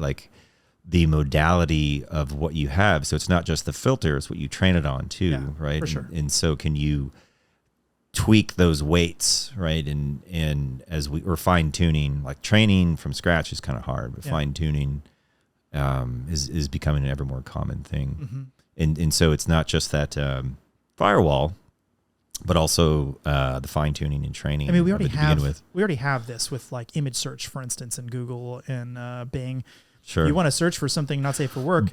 It's just one click away to turn off not right. safe for work filters. But what's happening too, we are in one of the very useful things that's going to be, and it's already happening, but we're still early days to some degree, are those fine-tuned models. So it's not just one ChatGPT 4 that you're using, right? There are thousands of different versions, but there's an entire thing that's only trained on season 1 of Dave Chappelle, right? Right. And so you can get very specific with that kind of fine-tuned That's great. LLM. I mean, that's great. I mean, I think that serves a lot of utility, especially for second brain. If I upload all of my email, which I think, by the way, Microsoft is absolutely going to do this, just say, do you want to suck up all of your messages into LM? It might even be an option. They might just do it. Anything inside of Office 365. Just, it's all sucked in. It's all trained on your data. And now, how do you want me to respond to this email? It says, I'll try. Clicks a button. It's like, that's actually pretty good. That is in my voice. What I typically say to people in this kind of circumstance, or what I say to this person, I always say like, good luck, chief, at the end of every email to this guy. It's like, oh, good luck, chief. There it is. You know, I don't have to type all of those words out. So one example that I have on a daily basis where at some point in the early days of LMs, it got a little bit better, then it got worse. I use lots of silly language, portmanteaus, puns, etc. And what the LLMs will do is they will insert a word that's very close to what I want to use, but it's not my intention because it's based upon the LLM. It's less my word. And so in the past, some of the older versions, it didn't have any suggestions. It's like, what the hell is this word? This silly Russ dude typing stuff. And so it's interesting. I actually have found the more recent versions of my text when I'm using it, just going really fast or voice or typing. I do use voice stuff now. I didn't use any voice in the past just for security stuff, but we all here you go are. Through conveniences. And here you are. Here I am. I even signed up for the Tesla insurance. It's awesome. It's better than I expected in the sense that, well, one, it's a lot cheaper than regular car insurance, but you get a breakdown of exactly what you're doing. It's not great in traffic, but you can see everything from like following too close, speeding, whatever. And so whenever I'm a pretty safe driver, but I'm like, oh, this is going to cost me $1 if I decide to do this thing. Does it actually have a little like cha-ching, cha-ching? It has 15 scores that are weighted metrics, and then it estimates each monthly your really premium hilarious. goes up and down. But what I guess it's funny because I talk about this all the time, but out of all the different ways, like, oh, this theory or this talk, like day to day, like I was driving here in traffic, and it doesn't like traffic. I get dinged all the time. It's like, well, I'm in traffic. How can I not? You know what I mean? Like I can't have that much distance to the car in front of me because they pull in. So it'll say, oh, you're falling too close. But it's like, what are you going to do? They just pull in, right? But what's so interesting about it, from one, I just underestimated that gamification day to day, but it obviously is a huge privacy thing, right? Like, oh my gosh, it gets everything I'm doing. And others have done that before. Like if you get the little puck in cars, but I refuse. Yeah, I refuse. It's I will say it's drive a fast car. I like to drive it fast. I still have like terrible LinkedIn and not a lot of public stuff, but I will say it's using voice. It's convenient. Finally broke that through that privacy barrier, like having my voice recorded in the cloud.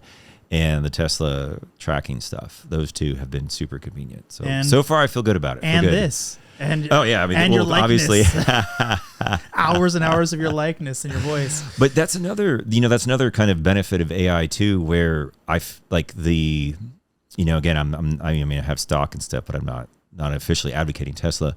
But it's so interesting where the technology and good engineering, right? Like a lot of the world, we have the science, but now AI, we're missing a lot of philosophy. We're missing some of the science. But in fusion and so many aspects of the world, it's just the limit of good engineers. Like that's the limiting factor for many things, as well as people willing to try new things.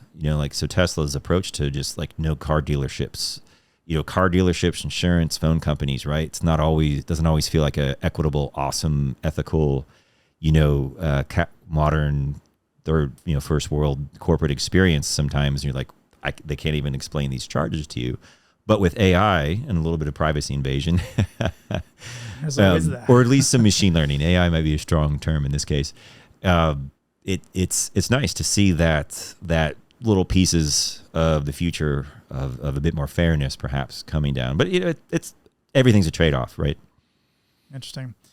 All right, let's change the topic a little bit. I want to talk about legality. There's much to me telling White House not to do this. They went ahead and did it. They put this paper out, and they have all kinds of things that they want to try to get in front of in terms of what LLMs are going to be able to do and what companies have to do to make them equitable and all this stuff. So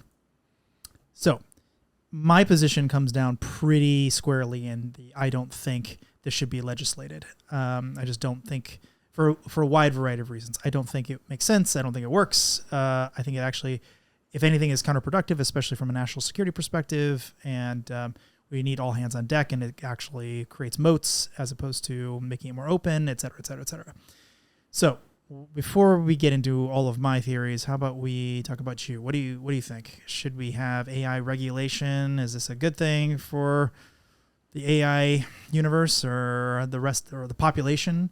One of OpenAI's thing on their website, I think I just talked about this the other day, is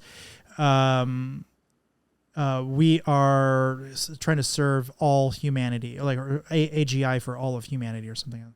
I'm like, all of humanity? Really? All 7.8 billion people? There's zero-sum games, and you're going to solve every single one of those zero-sum games? Like, what do you think? Well, so actually, I would love to hear more of your opinion on the subject. But with it depends on the legislation, right? So Europe is moving ahead. They've always been pretty good, like with GDPR, in terms of good in the sense that they are trying to do the right thing. Sometimes too many rules. It's a balance, very opinionated, very subjective, right? I think it put them at least 5 to 10 years behind in the business world in many ways. And then GDPR in particular. Yeah, and so then there's the AI Bill of Rights is I think the more recent one. Mm-hmm. And I will say, generally speaking, when I looked at some of the panels and the people speaking, I won't mention too many specific names, but I just felt like it was not a balanced panel. It was a lot of sort of corporate-ish interest, for better or worse. And of course, these things have been around for a long time. Like there have been different efforts from different people going back to some of the stuff the United Nations was doing, and then specifically, again, like Yang LeCun and with his work in the past, and some of the people he brought together years ago, and Yoshua Bengio and Mila. And so like there are then these statements, and it's interesting too, because I don't, as long as there's so many aspects to it, but a lot of the current regulations and rules around car safety, privacy, that AI falls within existing regulations. And so when we're talking about AI specific, a lot of times I don't know that we necessarily need that to have fairness, equality, and all that is really important. Well, I think capitalism will force it anyway. But the ones that limit open source, and there's any model this size cannot be released to the public. I'm against that type of regulation. I think open source 100%. is so important. And I would suggest that if we look at especially if you want equity and inclusion, right? Yeah. If you actually want that, you should have everybody working on the problem, not just a handful of researchers in an ivory tower. When I was in computer science at UT Austin in the late 90s, it was my first time to use Linux. It's like, this is awesome, right? And most of the world had no idea what Linux was, right? It was like Microsoft Windows and Apple. And we've seen time and time again where companies or organizations tried to go closed and open source won. Especially, you know just a little bit about web tools and open source web engines, just a little bit, Been around. I don't know if I love your you've done a lot of cool stuff. So I would argue that the openness is super important, and that whoever is regulating, legislating, and creating rules at small, medium, big levels, that's important to include academia and open source. And that's one of the only ways that we can do it. And it's not just a U.S. problem, right? Like Europe and the places in the world doesn't necessarily want something that's making court decisions, car driving decisions, life and death decisions that is just coming from a handful of companies in the West Coast of the United States. Right. And Absolutely. a lot of, I guess a lot of things we're talking about, in some ways it's nothing, most of it's not quite that new. We've dealt with these issues before.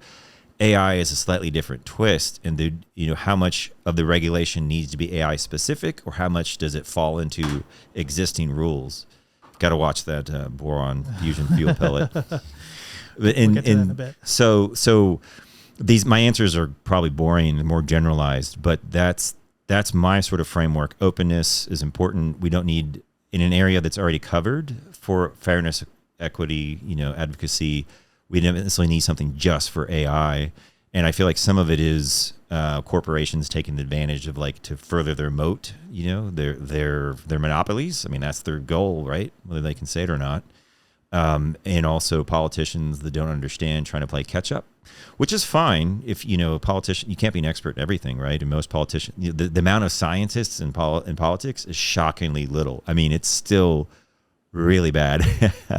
I was in student government, well, actually, like all the way, like junior high, middle school, junior high in UT Austin.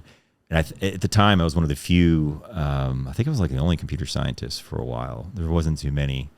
And even today, I was like, surely it's going to get better.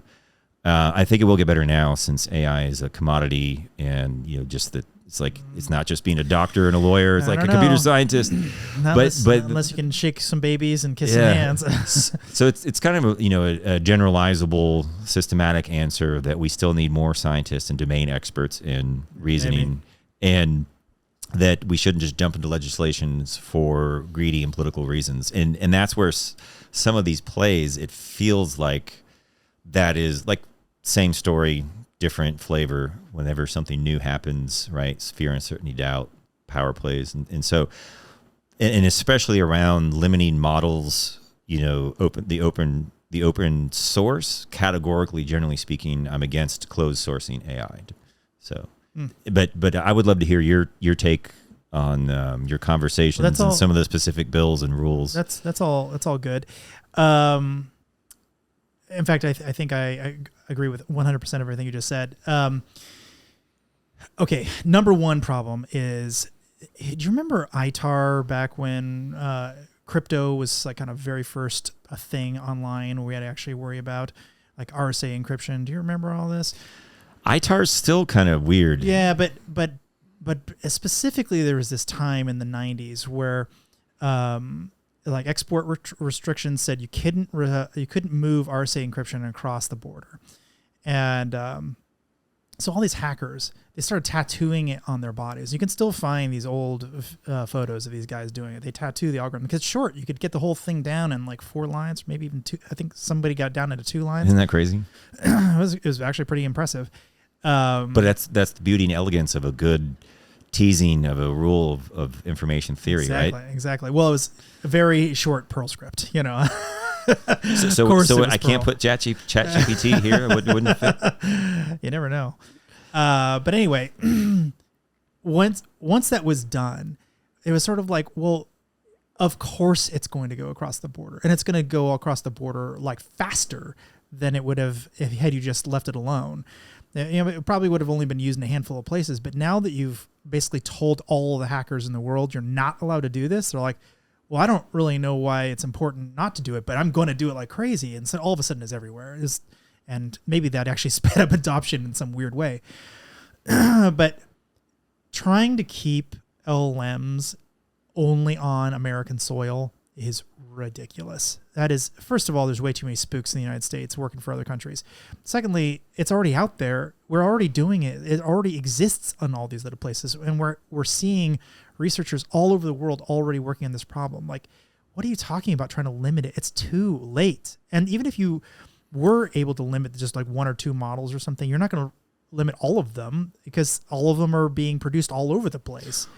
And a lot of people aren't going to realize that their code is accessible. Hackers are going to grab it. And the actual LLM itself is 5 years to decades after the idea, right? So meaning that the research papers is the real recipe.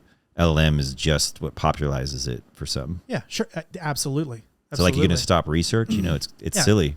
It's absolutely silly.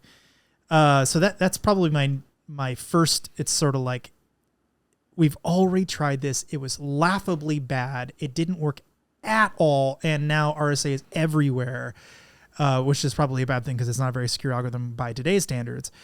But what are we talking about? Why are we revisiting this terribly, poorly thought through decision again? Why are we doing this all over again? We don't have to do this. So the second one is it creates oligopolies. Basically the fangs of the world will suddenly have all of the power with all of the LMs, and all of the small people doing all the, I would say, the nuts and bolts of research won't be able to afford to do it, period. Because the cost to get past that regulation to support all the things the government's going to want them to do, it's just not going to be accessible to the small-time researcher. So you specifically will not be able to do this research anymore and publish it. You'll be able to do it in your lab and quietly. Got to get lucky with that good eBay auction on NVIDIA GPUs, right? but you'll have to do it quietly. You won't be able to release it, at least not to the public. You'll be able to release it to one of those companies because they'll be able to take it to market. It's just I don't see how that's helping anything. If anything, that's just stifling innovation and making it more difficult. So that leads me to my next point is I think it creates a landscape where you are now far less likely to attract talent into the United States. They're much more likely to want to go somewhere else where they're not inhibited by these bizarre rules that just don't really matter. And the only reason you might come to the United States is because, the amenities of the United States or maybe because you believe that the fangs have a bigger reach and you want your code to be out there further. But other than that, there's no upside. I mean, you're much better off living in pretty much any other country. Like, how is that helping the United States? And I'm glad you mentioned national security. Right. Well, I'm glad you mentioned that too, because it's been popularized in Oppenheimer to some degree, but the notion of inclusivity of life, that one of the U.S.'s greatest ideals or greatest weapons or greatest defenses or greatest attributes has been the visa process, that we are open and willing to take great people from anywhere in the world, right? And that's I still think that's still, the diversity of attracting a meritocracy based upon talent. We're all human. We're subject to our prejudices, and that's something where it's shifting a bit. The U.S. does not have the appeal that it used to. Well, especially if you start putting these arbitrary constraints over people's jobs. Like if you were like an oil worker or something and you want to go to the Gulf of Alaska or something and do some oil drilling, and they're like, actually, you're going to have to do about 800 hours of work before you're allowed to drill oil. I'm like, 800 hours? Why? Oh, it's new regulation coming down the pipe. Like, the job's the same. Once you get there, it's all exactly the same, but we've just arbitrarily created this random hoop for you to jump through. It's like, I think I'm just going to go somewhere else. There's plenty of oil production companies elsewhere in the world. Like, why would I spend so much time and effort to do it in the United States? It makes no sense. Go somewhere else. So there's a lot of interesting stuff. What's interesting about AI is its relation to France. A lot of my favorite AI researchers are people that are basically Parisian-ish or the outskirts. And, France is up and coming too. They've released Mistral and some other really interesting research, and of course, classic like Airbus, et cetera. But, I have a lot of knowledge gaps on the state of the current regulation. The things they're passing now are like the Bill of Rights was passed like in October, right? The U.S. AI Bill of Rights. The things in Europe that are being passed, they're still modifiable and don't yet have teeth. Am I incorrect? I mean, it's the direction that they're going and doesn't look awesome, but it's not too late to course correct on that until there's some actionable. I am not as familiar with that enforcement. legislation. I don't know, but I could totally be wrong, but that's the last I saw. This is my conversation. This conversation here is more about the future and less about today, because I think we can course correct in 100 different ways, and sure, but I see more people looking for more power. I don't see them going, hey, actually, if we're going to want to do this correctly, we need to get out of the way and let the researchers do the right thing. And the market will, in this case, find situations with there's a couple caveats here, and I think those are worth exploring. But with a couple of caveats, the market will define, hey, actually, you're doing a bad job of sorting these pictures. This is actually a black person. This isn't, a monkey or whatever Google was doing. Or I don't want to pay $20 for an app. Yeah, sure. Right. Sure. Or it's just not worth $20 because it doesn't provide me $20 worth of income or value for what it's doing. Actually, I feel that way very heavily about about image processing. I just don't think it's actually worth $20 to me. I think it's okay, but it's not worth $20 okay. You know what I mean? And we're dealing with the first to markets. There's just not a lot of options. Like even on the way here, I was just looking at LLM AI in the Android app store.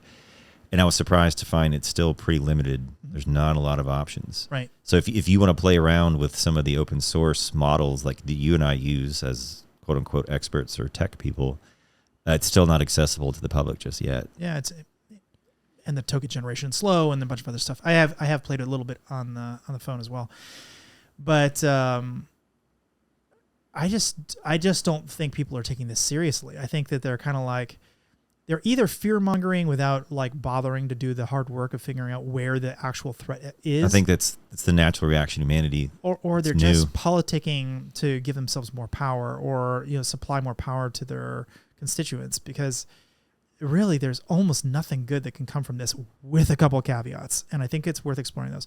So let's just do that now while I'm thinking about it.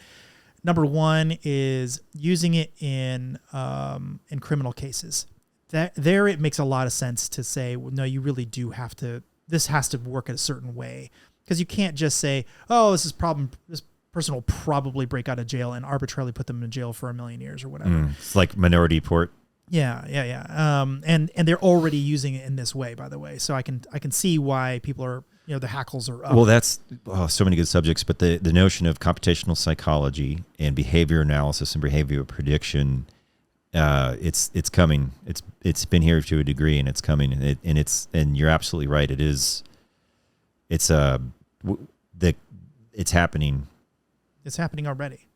And there's quite a bit of research on this topic, and I actually do think if the government is going to, if judges are going to use software to decide whether someone does get on parole or doesn't get on parole, it should probably work.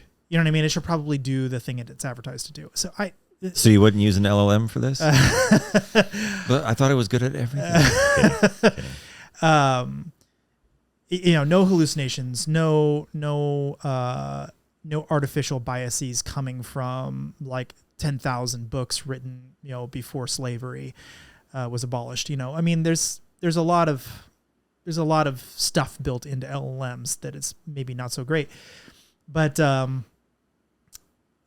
think if you start taking those kinds of caveats out, you stop talking about, or another example actually, it's worth mentioning is software bill of materials. You really should know where. If you're going to use it in military applications or government applications, you really should know where the data is coming from, who sorted it, what the weights are, what the code says. Like that makes sense to me. But when you step out anywhere outside of government, all of that stuff starts sounding a lot worse. Like I don't want the government to get involved with what I do in my house, about what I read, what I produce, what I write, anything like that. That's not their job. But they're treating it like I need to be monitored and taken care of or whatever. It's like, no, I don't think so. I think you got that all backwards. By the way, just as a caveat or aside, so many of the conversations we have and ideas that we have, I'm like, oh, surely people out there are doing that. And I'm surprised as I Google or search for AI red teaming services, startups, companies, for court cases and specific scenarios where how do you pull out forensically viable, time-stamped, and irrefutable evidence from a distributed representation, stochastic representation? The answer is... You mean from where the LLM got the data? Is that what you mean? Yeah, or where is it even at? Like how do you do a forensic report, a pen test report with evidence of where the data came from? Yeah, or how did it make that inference decision at that time? Got it. And so actually, this is one of the very and few that's things. Where it's hard. Like from an information theory, you can't really. It's not like a traditional database. You can statistically contain it. No. You can, and I know how. It just sucks. It would be an enormous cost to do it. What? So, oh man, this is another good topic. You know, you could do it. Maybe we should do a startup on this very idea. I think there actually is one out of Europe that has some sort of forensic. They know exactly how the data came about. I forget how it works exactly, but what I need is, here's the input. Here was the model used, and you can keep a snapshot of the model, so it's always, version 5 or whatever. Here's the data set it was trained on. It has not evolved, right? It was this set of data at this time. This is what it looked like at the moment. Here are the weights that was chosen for whatever this situation was, and here's the output.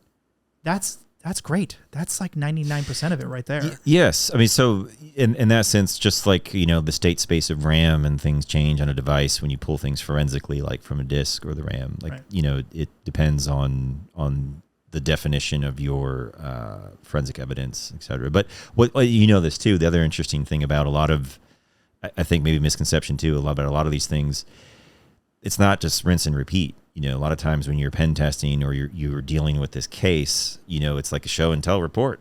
Like, this exact scenario hasn't happened. As an expert, here's my screenshots, here's my logs, my evidence timestamps, as much as I can. Mm-hmm. Could be wrong. Yeah. Forensically secured logging on top of an LLM. Well, I've been saying this for a while. I think. Without blowing up the infinite state space of storage. Right. And And that's why that's where maybe legislation would be interesting. No. If you're FIPS certified. Get out of here with that. No. What does that look like? Unless you're working for maybe the not government. legislation, but certification. Sure. Yes. Fine.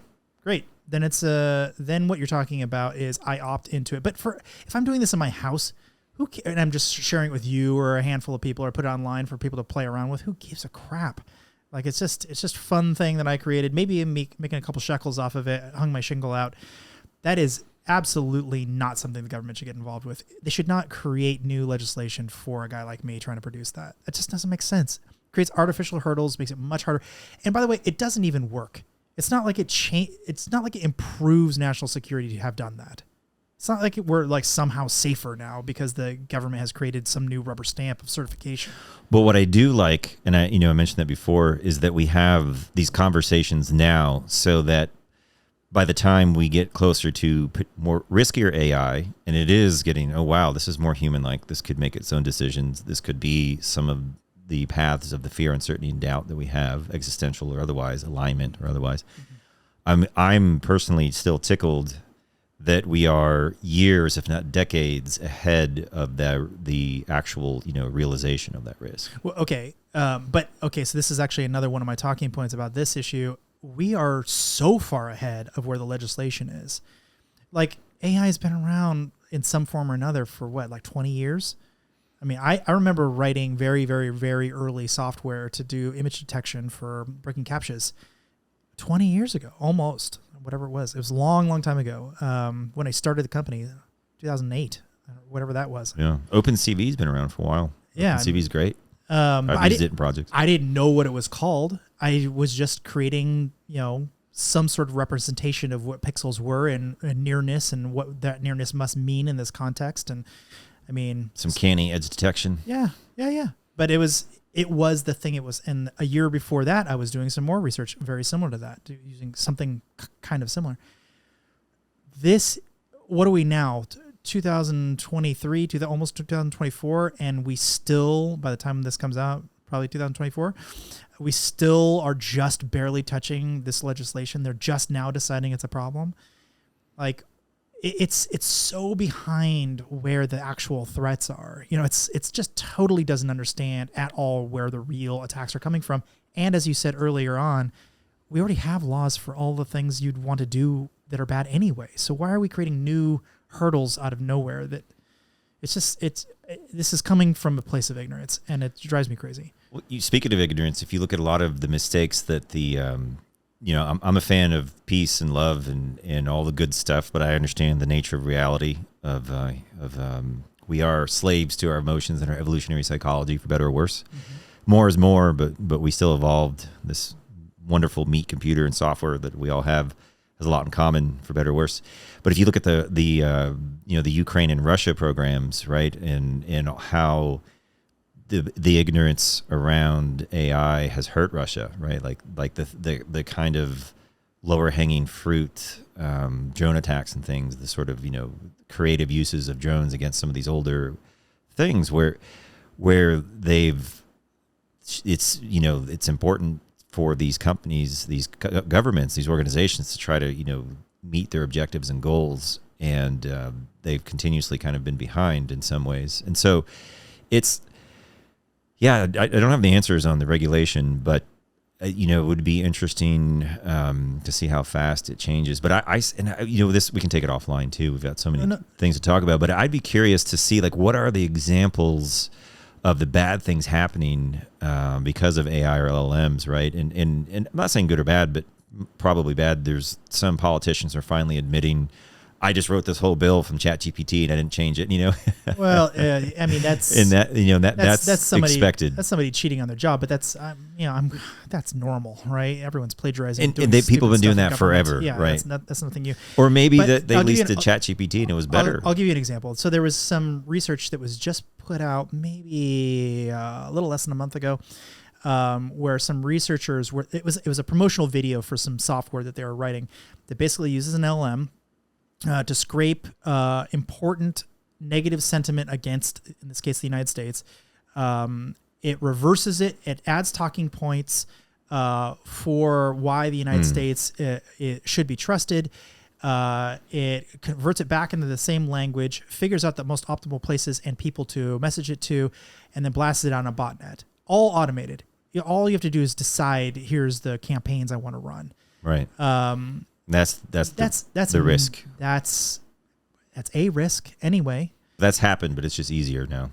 That's happened, but it took a lot of work, and now you can do it. A single person can do millions and millions and millions of these things. But then again, we get back to the cat and mouse, right? So that's the red team, for example, or the bad side of the offensive. Then the defensive too, right? Is well, okay. So this is my very last talking point. AI will help. This is my last talking point on this, because what it enables is authoritarian regimes to go do some very terrible things. And maybe we're a totally free country right now, 100% free, and there's no problems at all, and no one is ever doing grabs for power ever in the United States. Maybe. I don't think so. I think we have a lot of power-hungry people who would claw and kill anybody in their path to get there. Well, it's happened certainly outside the United States. Yeah, exactly. I mean, not to get into politics, but the evidence, post certain election events in the history of the U.S., post the event points to more and more foreign influence. Right. And all right, let's move on. I think we killed this one. I want to talk about what you brought for us today. I bring terrible jokes, a little bit of goofballs, some questionable hairstyles. Do you want to go first? No, you go ahead. Go ahead. So, as one does when one has a lot of time to read and travel, that's what I'm fortunate enough to do in my life, meet cool people like yourself, read and travel.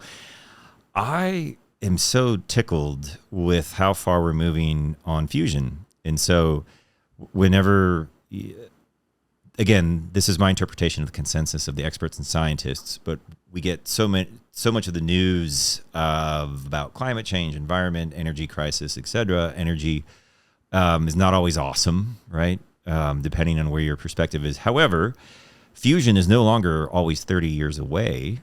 In my hand, I hold part of an actual fuel that can be used and there's so many different approaches to fusion. It's such a fascinating subject. Nuclear fusion, the Helion, which is popularized by Sam Altman and some others. Helion is a company that is predicting fusion by 2028.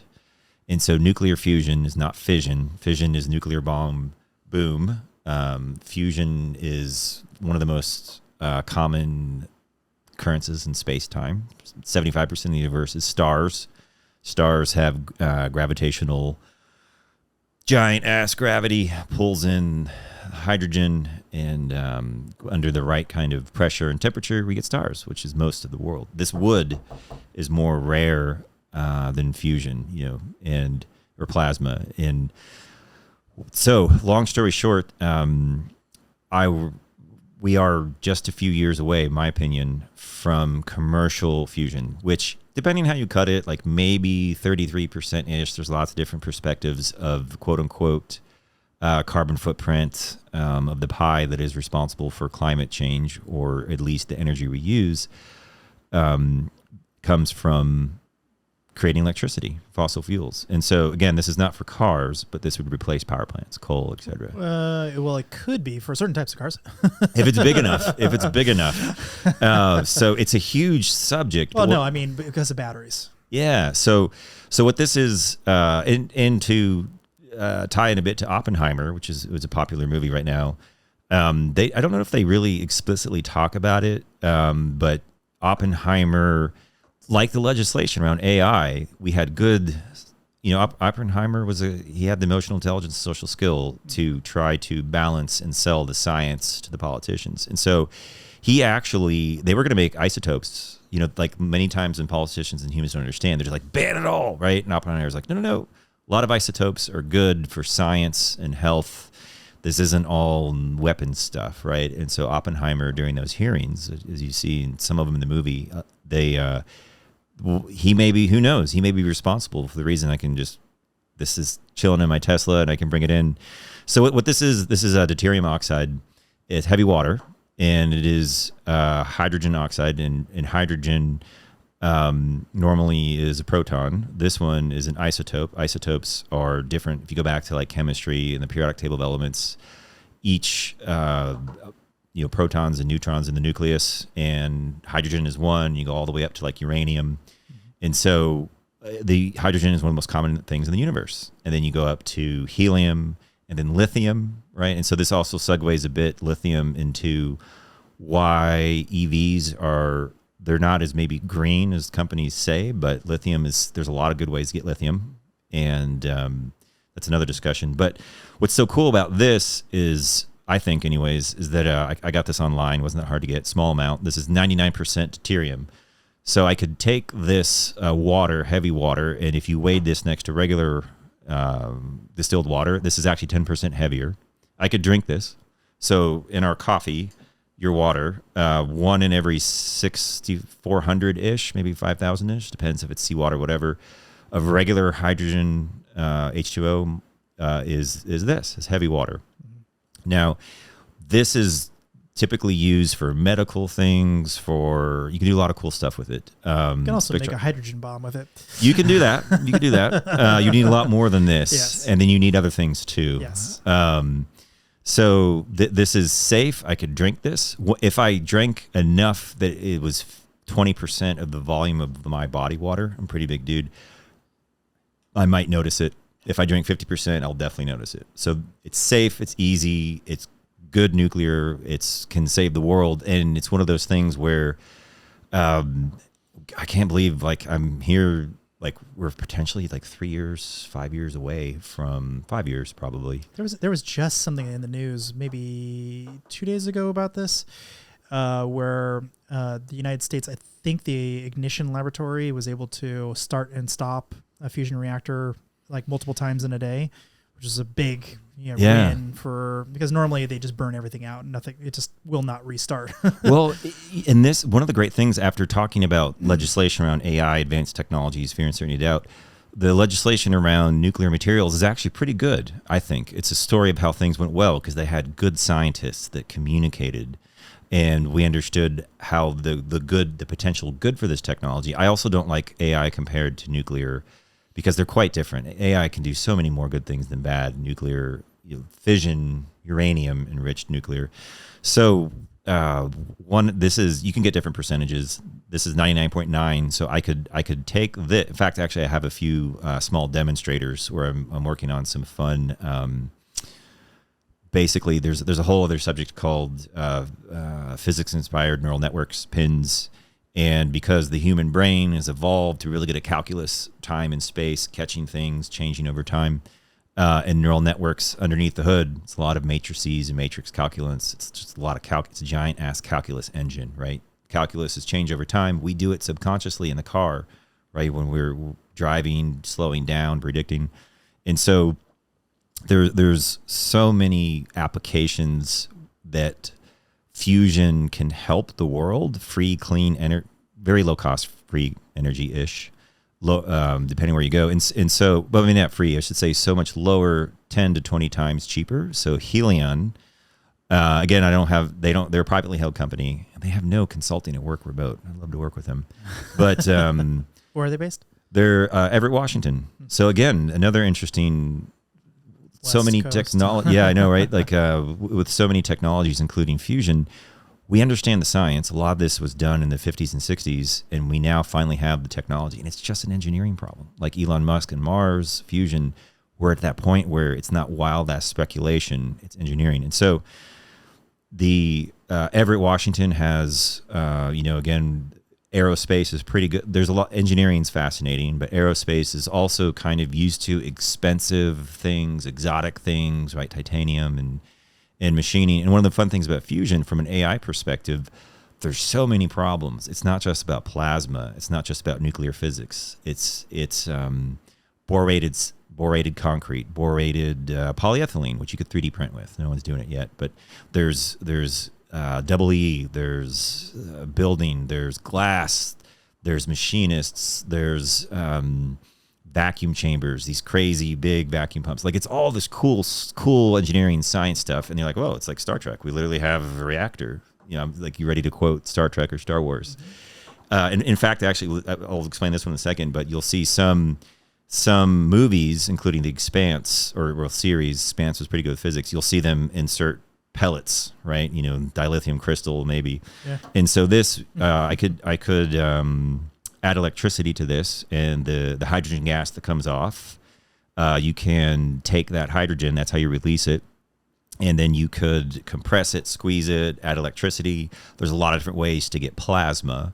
And plasma is the fourth state of matter, right? Like, you have solid, liquid, gas, and then gas is like really excited, and then you go after gas, you get really super excited, and you have plasma. And we're familiar with plasma, right? We have stars, we have fire, and we have lightning. There's many other states of matter, though. There's like 20 or something states of matter. I forget the number, but it's a bunch. Yeah, glass is a state of matter, and there's a bunch. Yeah, well, I mean, so glass is that's another discussion. But yeah, glass is technically like a fluid, right? Like super slow moving. There's two different types of glass. One is a fluid, one is not, and they're different. And anyway, that's an aside, but yeah. So this is, personally, I'm just excited. Like, whenever I'm sleeping or I have free time, whatever, I just find myself I've been teaching myself fusion now this year, and going and attending conferences and working on my prototypes and playing with like AI Jupyter notebooks. Like, a lot of my work is reading research papers, creating a notebook, validating it, then applying it to a new data set, and trying to be creative with it.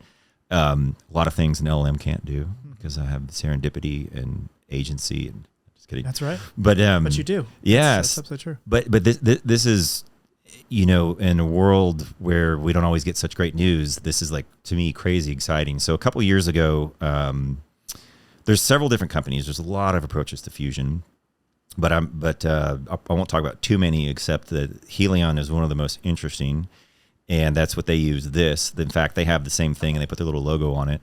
And essentially, the way one of the reasons fusion's been hard is because you need a lot of, like, energy, right, in a small space. Potentially, we don't have the space for the sun. We don't have the gravity of the sun, and so this fusion happens, we're getting about 100 million degrees.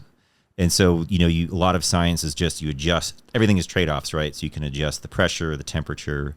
There's different ways to do it. And so the sun is like around 20 million degrees-ish at the hottest, 12 million degrees at the coolest. And each time we have a fusion experiment on Earth, some of the more interesting ones, they're getting 50 million, 80 million, 100 million degrees. We're actually the hottest place in the solar system. Hot, 3 T's. And it's so just fascinating to me, because a lot of people don't understand this. It's moving so fast. And you read in the news, Microsoft signed a deal with Helion Energy to provide a 50 megawatt reactor in 2028. You're like, wait a second, I thought fusion was like 50 years away, 30 years away, right? And ITER in Europe, ITER, they're still building this giant thing that's multi-decades in, and it's going so slow that now that we have Helion, and that's another again, why I think when we look at fusion, hopefully with AI, we can have good legislation following the nuclear like legislation. Same with AI. So this, in my opinion, one of the reasons it's so fascinating is that if you're in engineering, if you're even in like the business side of it, there's a lot of money. And right now, they're talking about 1 to 2 cents per kilowatt hour once this thing is up and running.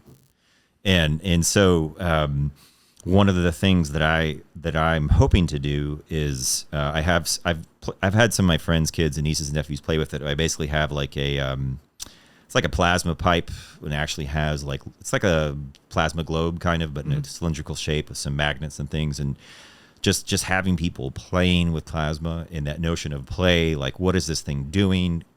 How would you write an algorithm to accurately predict every arc of the lightning and make that you're seeing, right? It's not an easy thing to do. Plasma is this crazy thing.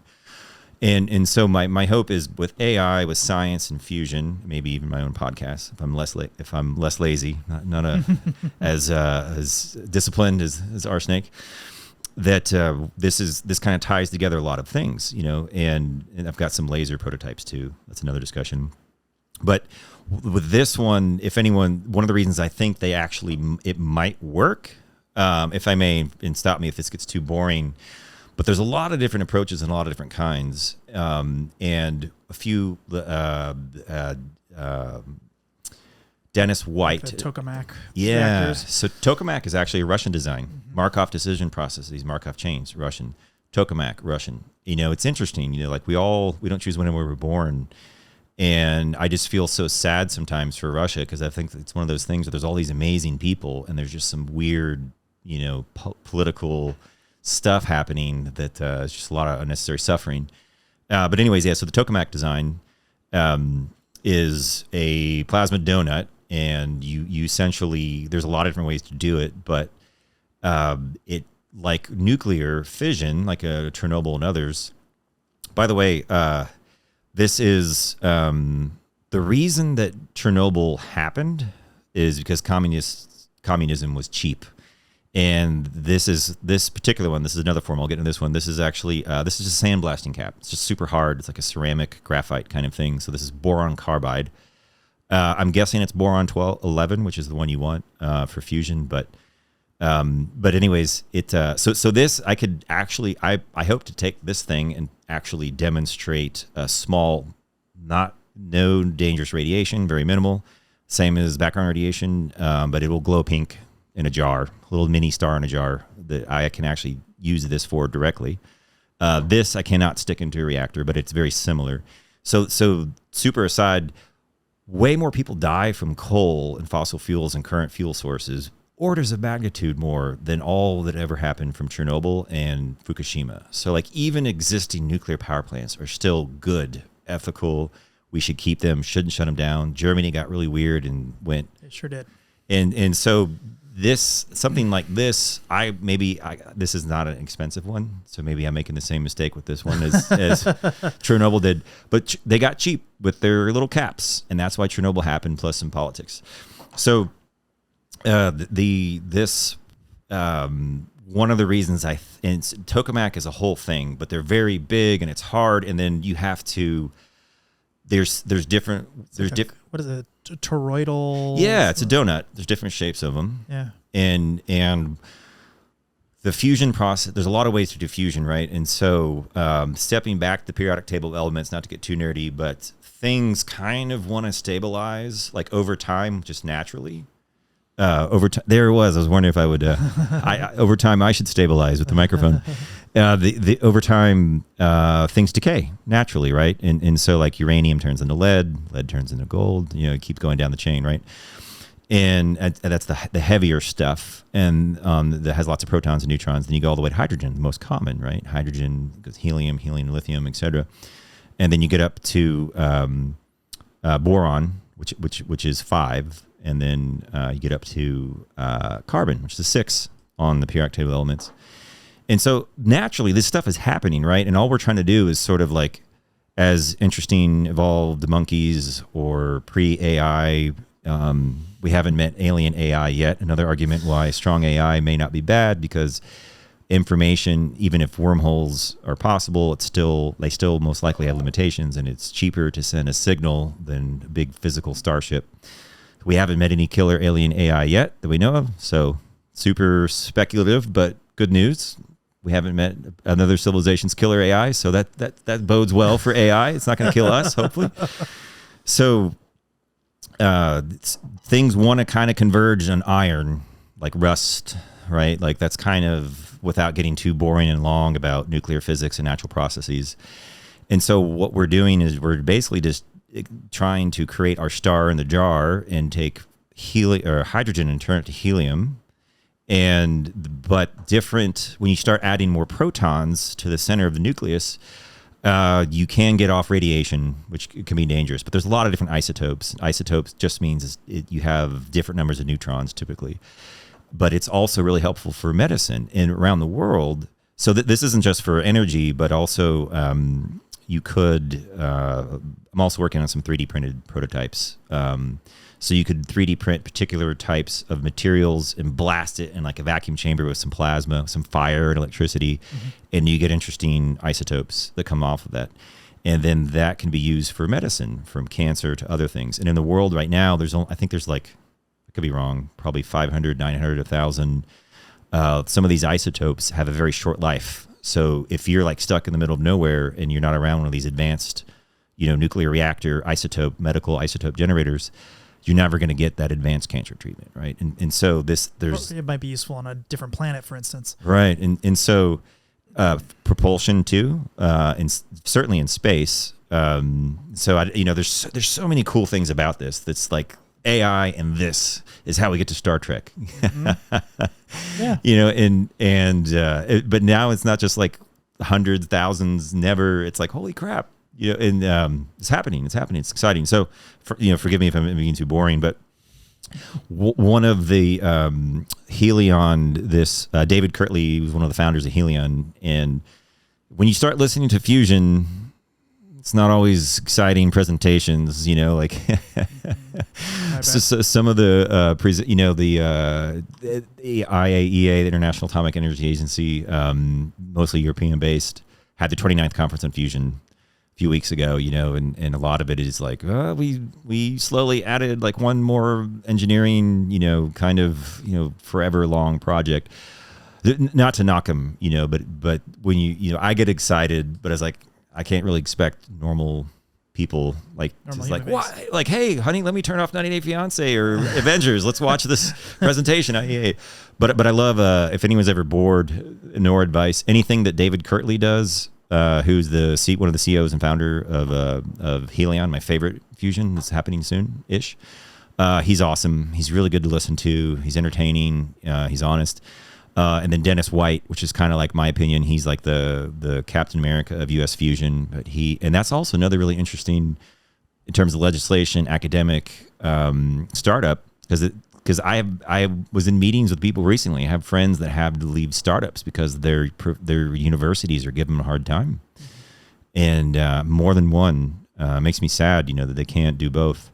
But anyways, a bunch of MIT students were tired of like, I want to do fusion, and then it's like, okay, I might get to go visit ITER, once a year, and so there was a partnership between MIT and the industry and Commonwealth Fusion Systems.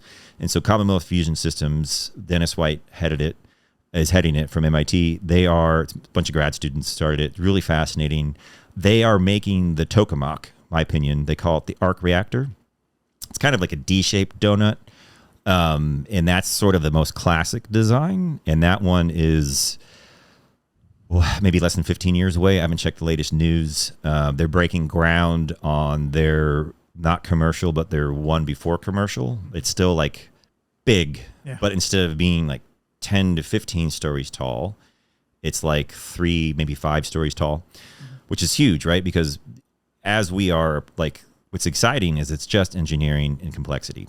But that 30 years, right? Like engineering complexity, it's a big deal. Like Elon Musk was like, years ago, he's like, we're like 60 plus explosions away from going to Mars with SpaceX and their program. Have you ever been to South Padre, by the way, and seen a launch?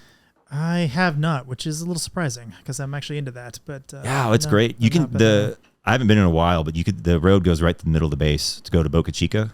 It's like a not super exciting nature preserve, and they just built it right in the middle, so you can the security guards and stuff will come up, and I'm not, all I was standing in a public road, just taking a quick selfie in front of, I don't know what they have now, but we got some selfies. It's awesome. It's like, I'll sit at the beach, check out some rockets. It's like no big deal. That's cool. It's times we live in, it's crazy. But so Dennis White and the arc reactor, really interesting. It's moving faster, and it's one of the most interesting approaches in the world. It's my second winner for fusion, but at least 10 years, maybe 15. That's an ongoing discussion now. That is again engineering, and that style of fusion, without getting too boring, there's a lot of this is so many interesting topics, all of which AI has many ways in which to help. Yes. The reason that they're moving ahead faster is because of the Rebco tape, rare earth, barium, copper oxide. Basically, it's better superconductors. Now, I won't go into the Korean superconductor news. That's a whole other discussion. Again, AI is useful for all these, in both creating the research, the validation, etc. And even just writing it up when you're done. I mean, it's super useful. Yeah, and I mean, we talk about superconductivity. I mean, geez, quantum medicine. It's hard. It's easier to think almost what superconductivity doesn't help with than what it does. I mean, it really can increase the quality of AI, superconductivity, fusion. These can really increase the quality of life for the whole planet in ways that they're almost unimaginable sometimes, and it's exciting. So anyways, Dennis White, I really enjoy all the work that he's done. He's a great person to listen to. And then David Kirtley of Helion, so the arc reactor, that's US's latest version. And it's also interesting because it's a really good collaboration between MIT and Commonwealth Fusion Systems, which is a private company. And I don't know what they put in, but here's the other weird part about US. The amount of funding in fusion in the U.S. is nothing. Mm-hmm. There's a lot of great grants at Colorado for all kinds of cool sciences, like $50,000 to $500,000. Everything from like infrasound for detecting migration patterns of animals. There's a lot of great stuff, but the amount of fusion funding in the States is nothing. Yeah. And it's like, man, what would we do without capitalism right now for fusion? Fusion would be dead without capitalism. And I don't have the answers, but it's just abysmally small. And so Commonwealth Fusion System, MIT's got a huge pocketbook, right? And so they're jamming, they're moving fast ahead. They're going to go, they started, I think, in 2015, and they're going to get to their goal way faster than all the bigger ones like in ITER in Europe and stuff that are still like decades away. Now, Helion, the best for last. Helion, they don't even, wow, this is probably going to get too deep and nerdy. Hopefully it'll inspire a few scientists out there.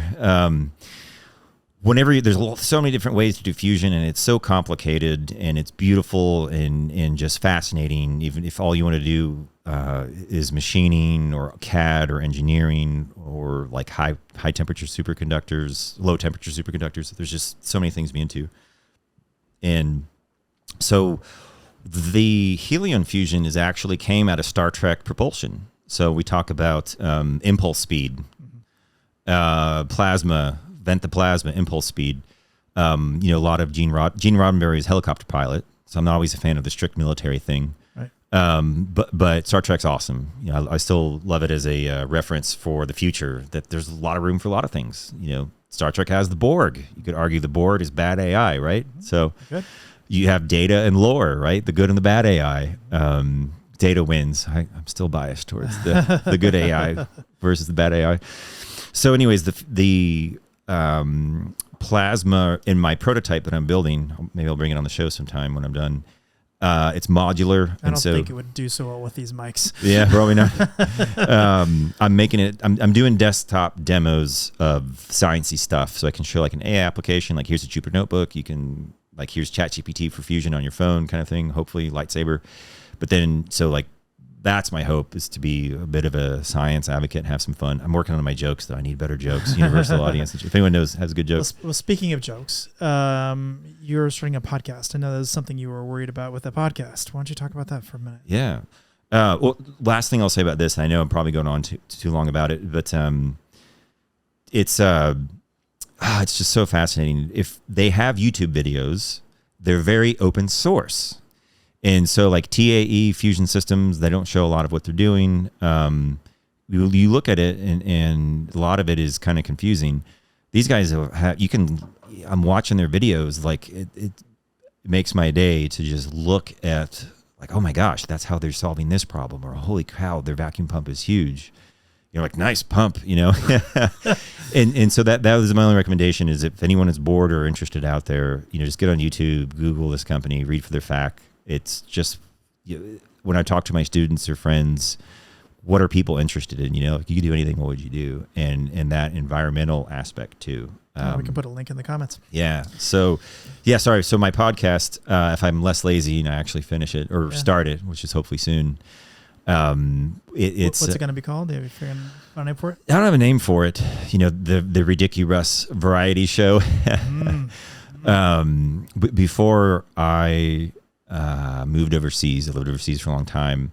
I did the student government radio show, UT Austin. It was super fun. Pickle Russ. Hello and welcome to This Week in Student Government, brought to you by. You got a great voice for radio. It was so fun. I missed it. And I love people. Like, give me a hug. Love and Science. I was thinking about calling the show Love and Science way back then. But then people did not. They were like, piss off with that neural network stuff. Like, I was at the time, I wanted to get my PhD in similar to what is now called deep learning and generative AI, and they're like, get out of here with that. I was like, oh man. So my gap year turned into a lot of gap years traveling the world. Then I did do the podcast and ended up doing. It's time. It's past time, and so. You're awesome. I appreciate, this being on here, a year and a half ago, and now has really reminded me how much fun it is. And, it's nowadays, though, it's also, there's so many podcasts, which is not a bad thing. It's a good thing, but man, there are a lot of podcasts. But also when I ask like my niece and nephew and younger people under 18 or 24, I guess, if you could do anything, what would you do? A lot of times it's like a professional podcaster or professional video gamer are two common responses that I get. Not recommend either of those jobs. I know, right? So do something important with your life. Right. Like, I think the only reason I get away with this is because this isn't my job. If this were my job, it would be rough.